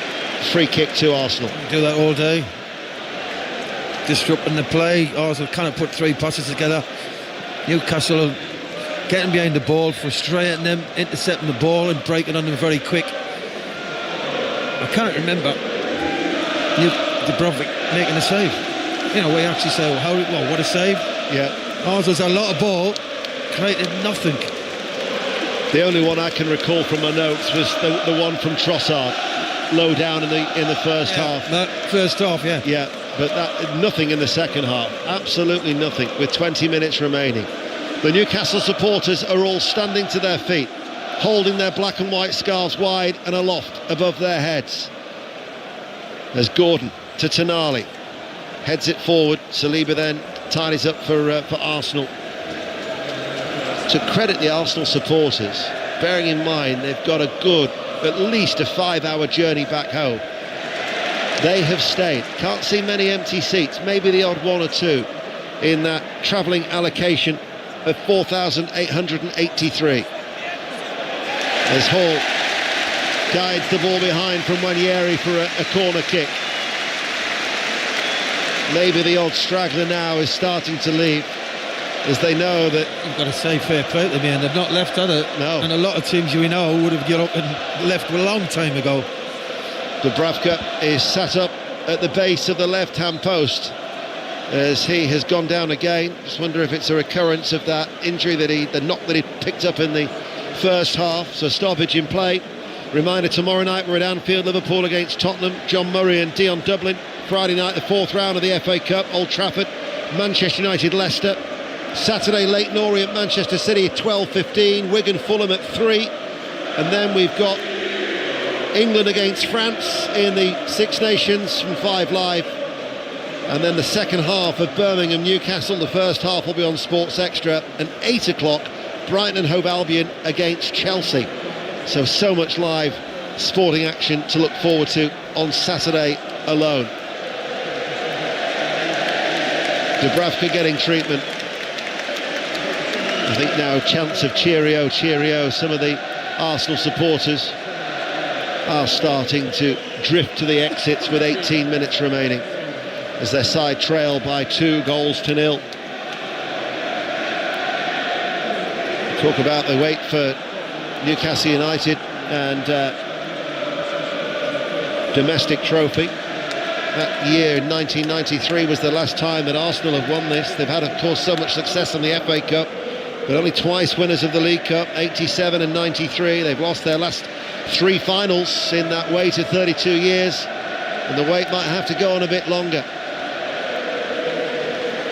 The Newcastle supporters will have a wait until the 16th of March, and they'll be counting the days before the mass exodus from the northeast descends on the capital. Leading 2-0 on the night, 4-0, 17 minutes remaining. I wonder if maybe now Eddie Howe will be able to enjoy this atmosphere. I'm sure he's enjoying the atmosphere, and I'm sure he's enjoyed the way his team's performed tonight. But you know, being a manager like he wants a final whistle, and then I'm sure he will celebrate. But you know, at the end of the day, they've got to a final, but they haven't won anything. No, and they'll be mindful of that. Ball picked up by Declan Rice, runs forward. Wanyeri gets it out towards that far side. Moreno. Wanyeri shot down into the ground, left-footed. Weak effort. Going down into the ground, took a lot of the pace off the ball. Comfortable save for Dubravka. Probably his first proper save in the second half. Yeah, I would say that. Definitely his second half. He's done nothing. Had nothing to do. That's what, 74 minutes played. Newcastle leading Arsenal 2 goals to the good. 16 minutes remaining. Dubravka strokes the ball out. There's penalty area to that far side. Ball hit downfield, headed away by Gabriel. Just to touch it around the corner did Partey. Tonali was there again to break it up. Sandro Tonali continued his run down the left touchline, and he rolls away from Thomas Partey, who's gone with him. Down towards the corner flag on that far side between the east stand and the Gallagate end, and then Partey catch Tonali. No, he's kicked the ball out. It's a throw into Newcastle. Tonali's gone to ground. Oh, well.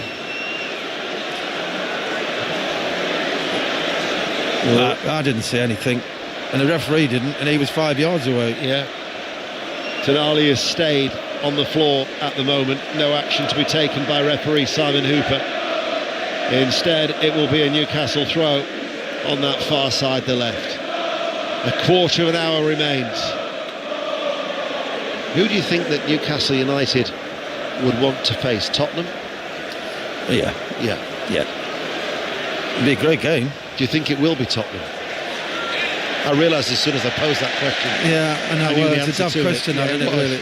Yeah, I realised that, to be fair. Yeah, so So let me ask you a better question. Who do you think will win tomorrow and progress to the final? As he tries to dig himself out of the hole. I know I'd like to win, but if I was in Newcastle, you cannot see Liverpool not winning at Anfield, can you? But it's a cup, and if your name's on it, I've always said that. You always see shocks. So we'll see. We've worked together long enough to know that I'm always able to throw you a daft question or two. As Arsenal are attacking inside the penalty area, stopped by Hall. They will want the clean sheet. Incidentally, there's no 10 o'clock news tonight. We're rolling all the way through until 10:30 here on BBC Radio 5 Live before Tony Livesey takes over. Saliba just cuts across Gordon, takes it to Elfie's toes. Moreno passes the ball forward. Timber, his forward ball, threaded through. Havertz won't go on the outside of Byrne, asking too much of that. It's easily picked up by Dubravka. It'd be interesting to hear Arteta's press conference, because we thought it'd be a very close game, this, didn't we? Yeah. And it hasn't been. I know Arsenal's had a lot of possession and probably won that stat, but let's be honest, Newcastle have been a far better team, deserve the win. Arsenal have been unbeaten in 9 on their travels since away to Inter at the start of November. They've had some good victories as well. They're 23 wins this season, 16 of them by a scoreline that could have forced extra time, but it never really materialised. They made a nervous start, a little bit unsettled, and then Newcastle United, even after that Isak disallowed goal after as early as the 4th minute, have very rarely looked back, and on course to get back to Wembley Stadium, and we have 13 minutes remaining. Calafiori is coming on, and the other change is going to be Jorginho. So that's the 5 substitutes that are being used. Jorginho coming on for Thomas Partey in the midfield. And Calafiori coming on.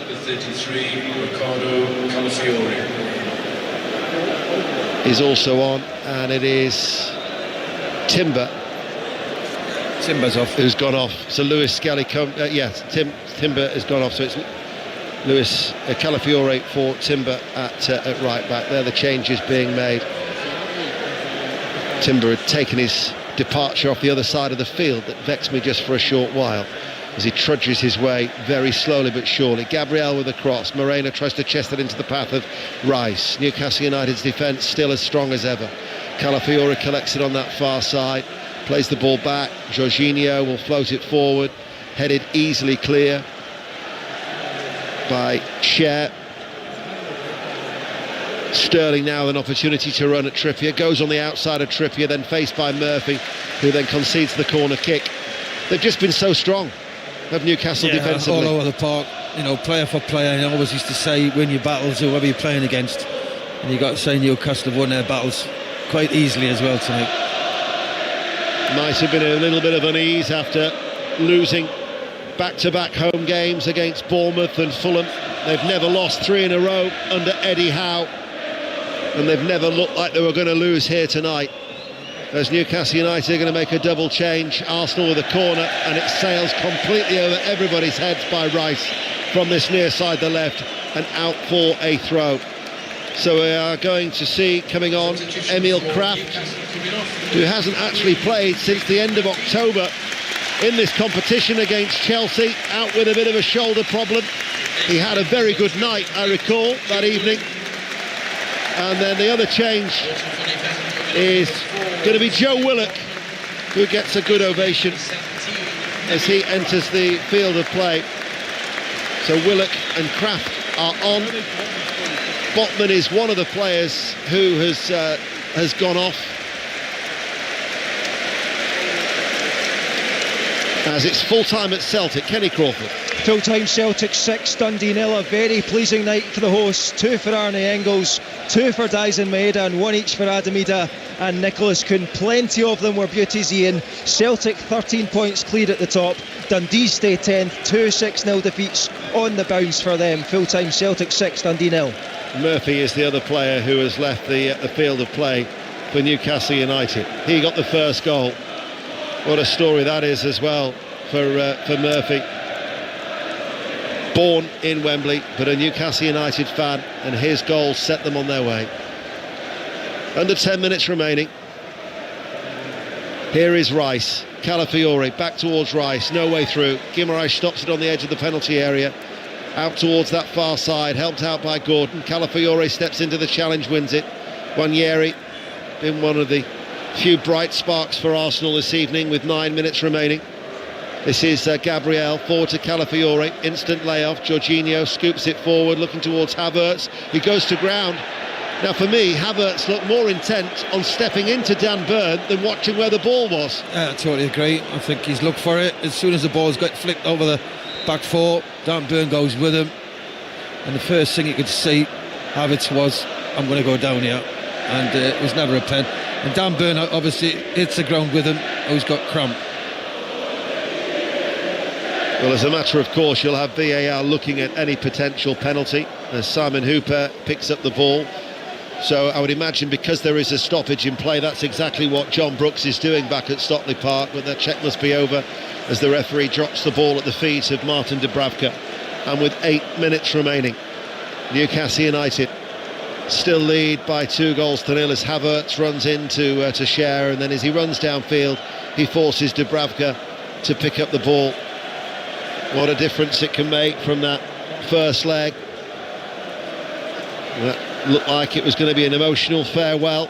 Dubravka is having a good run in this Newcastle United side. It's his 13th successive start for Newcastle United here tonight, keeping out a fit again Nick Pope in the Newcastle goal. Jorginho hits it long.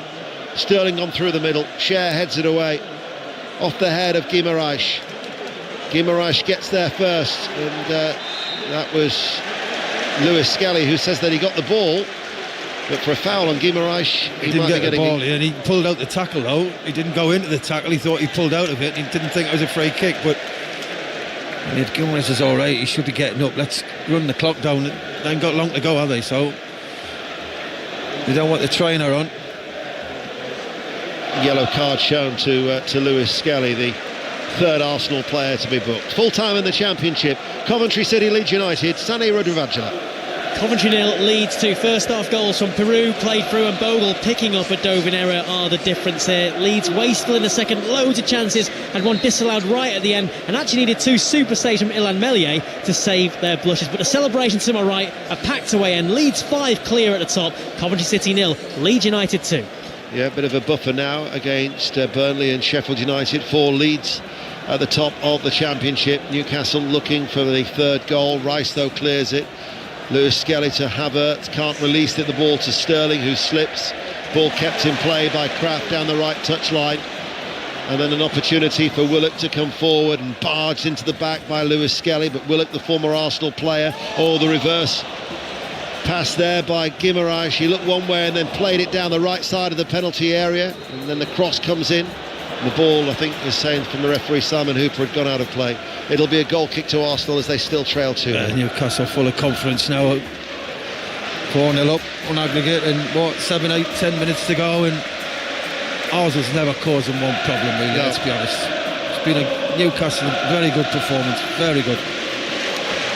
The Newcastle crowd have certainly played their part as well. They wanted them to bring their flags, war flags as they're known in these parts, and they certainly generated a spine-tingling atmosphere ahead of the game, and I'm sure that roar you'll hear once more at the final whistle as well, as they know then that their job will be complete.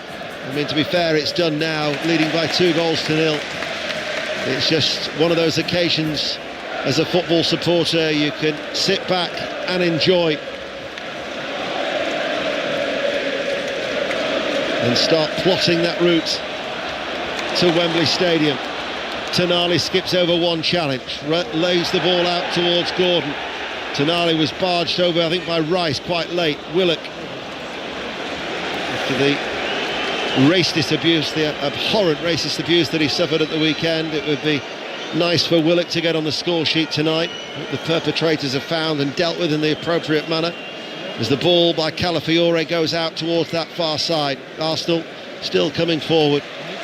Only now you can start to see gaps appearing in that Arsenal travelling support as Arsenal heading out of the semi-final stage. Calafiore picks it up, gets away from Guimaraes, in towards Havertz. Havertz with a shot. Still Newcastle United defending as if it was a much tighter margin.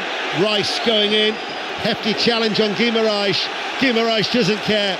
He springs to his feet and whips up the crowd once again, and then all of a sudden the pain kicks in as he hobbles away in anguish, and then he puts his arms on his knees and takes a breather. Yeah, well, Declan Rice, very frustrated footballer, has a little bit of a lunge, has a talk to the referee. Tonali's got cramp, hasn't he? Yeah, he's got cramp badly, and they're going to make a substitution. Two coming on. Callum Wilson is going to be one of them coming on. He's only made 4 appearances this season that have totaled something like 57 minutes. So Callum Wilson making a run out, and Sean Longstaff, who of course was the hero in the semi-final 2 years ago against Southampton. Tonali gets a standing ovation as the scarves are being swirled once again, the black and white scarves around all across St James's Park. That double change, Longstaff on for Tonali and Isak, who once again has shown his quality, threat and menace, is replaced by Callum Wilson. And Wilson gets a great ovation. Yeah, I like Callum Wilson. Unfortunately, injuries have stopped him from playing a regular. He doesn't get enough game time, does he, for you? Unfortunately, the injuries he gets. But very good centre forward. Combination of back and hamstring problems this season have restricted him to just the 4 appearances, but he will get a valuable run out that will take him to an hour's worth of action for Newcastle United this season. Remember, we're on air until 10:30. Live reaction we will try and bring you here on BBC Radio 5 Live and BBC Sounds. There's Trippier and Rice are just having a few words there at the moment. But Newcastle United, the celebrations and the party is about to start. Yeah, right, they've been waiting for this, but they're in again. Short back pass. Guimaraes shoots. He went for the power.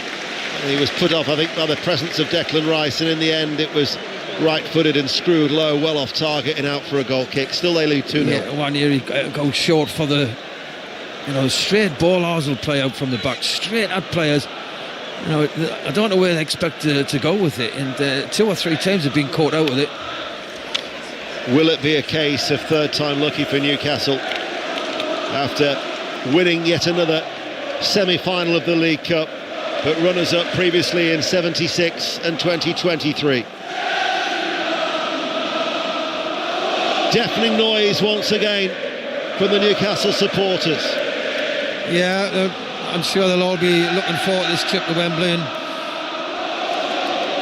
if you know how they can play in, you've got a chance. Lewis Skelly. Rice shoots low. Dubravka made the save at his near post. It was a very, very tight angle from a rather jaded and tired Declan Rice. Sterling's cross comes in, takes a deflection, requires Dubravka to make a leap at his near post and touch it behind for a corner kick. But by my watch, we are entering the last 60 seconds of normal time as Newcastle United, who won the first leg through goals from Isak and Gordon by 2-0, are leading the second leg from goals from Murphy and Gordon by 2-0. And this would just be a mere consolation for Arsenal with less than 40 seconds remaining. In front of the Leesy's end, near side the left. Rice, in it goes, and the header over the top. It was Lewis Skelly who couldn't get over it inside that 6-yard area. He's got to score. It's a free header from 3 yards out here, and he's got to put that in the net. He's got to hit the target at least. It's a great ball in by Rice. Well, it just shows you football, isn't it? What, 3-4 days ago it was 5-1 to Arsenal against Manchester City of all teams. Yet Newcastle United have been a better side tonight by far. Arsenal have been, I've got to say, they've been terrible. But I think since the first leg, where 4 minutes have added on time. 4 minutes stoppage time to be added. Arsenal have won 5 of their last 6 games, so they came into it not only with that confidence-boosting win against Manchester City, but they were in good form. Oh yeah, definitely winning game after game. But tonight, whether it was a game too many or what, I don't know. Whether Sunday took a lot out of them, I'm not sure. But you've got to say, I'm not taking anything away from Newcastle, by the way. They've been excellent. Lewis Miley is going to come on for these closing stages.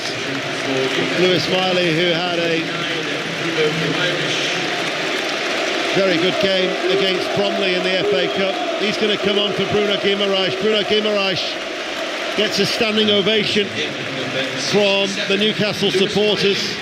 We had the Olays just before that as well. He hands the captain's armband to Kieran Trippier, gets a pat on the back and a handshake from his manager Eddie Howe. But they will know, and they'll have learnt the lessons from 2 years ago. And like you said earlier, they've got to win the trophy. Yeah, I mean, listen, this is a great night for them. Over 2 legs against Arsenal, very difficult opposition. You know, they did well in the first game. They've done even better tonight, I think. They've reduced Arsenal to what? I can't remember Arsenal really getting a great chance. So Cher lifts the ball out towards Hall, runs forward. Calafiore tries to close him down. Gordon flicks it through. Calafiore, though, is there to clear. There was a foul there given away by Cher. Just a little bit of niggle, isn't there, still between the 2 sets of players? Yeah. Gordon there just pulls the shirt of Havertz. And a little bit of banter going on. Probably Gordon saying, I'll leave 2 tickets on the gate at Wembley for you. That's what people used to say. Was it? Yeah. What's your name, mate? What's your second name? I'll leave 2 tickets on the gate for you. Well, the tickets will be like gold dust in this part of the world between now and March the 16th. That's the next thing. The supporters can enjoy tonight, enjoy the game and enjoy the result, and then of course you then start panicking about how you're going to get a ticket for your friends and for your loved ones. And there's certainly the demand will outstrip the supply, as Arsenal, still looking for a consolation, will win a corner kick on that far side, the right, but by my watch was 60 seconds away. And the Arsenal support probably are now, from that loyal travelling that had made their way from North London, is probably about just over half full in the top tier. They still will have an opportunity to leave, because Newcastle's players, I'm sure, will be doing a lap of honour, and nobody will be leaving St James's Park from a Newcastle United persuasion early, as the flags that were flying ahead of the game are starting to be brought out now, along with the black and white scarves, as the corner is curled in and caught by Dubravka. Confident take, two-handed. We have some 30 seconds remaining. There'll be a look at the watch from Simon Hooper, and very, very soon the cheers will be heard all the way across the fine city of Newcastle and the surrounding areas, as Dubravka clears long. 2-0 in the first leg, followed up by another 2-0 scoreline here tonight.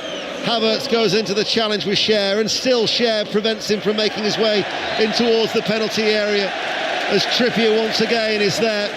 And the referee, Simon Hooper, making sure that there's no afters between the pair. Trippier has been like a warhorse, a Trojan, and there is the final whistle. Newcastle United are heading back to Wembley. Is this the year that elusive wait for a trophy is finally over? They've beaten Arsenal 2-0 in both legs, 4-0 on aggregate. The black and white scarves and flags are flying high. It's a night of celebration on Tyneside. Oh, I've got to say they've been excellent over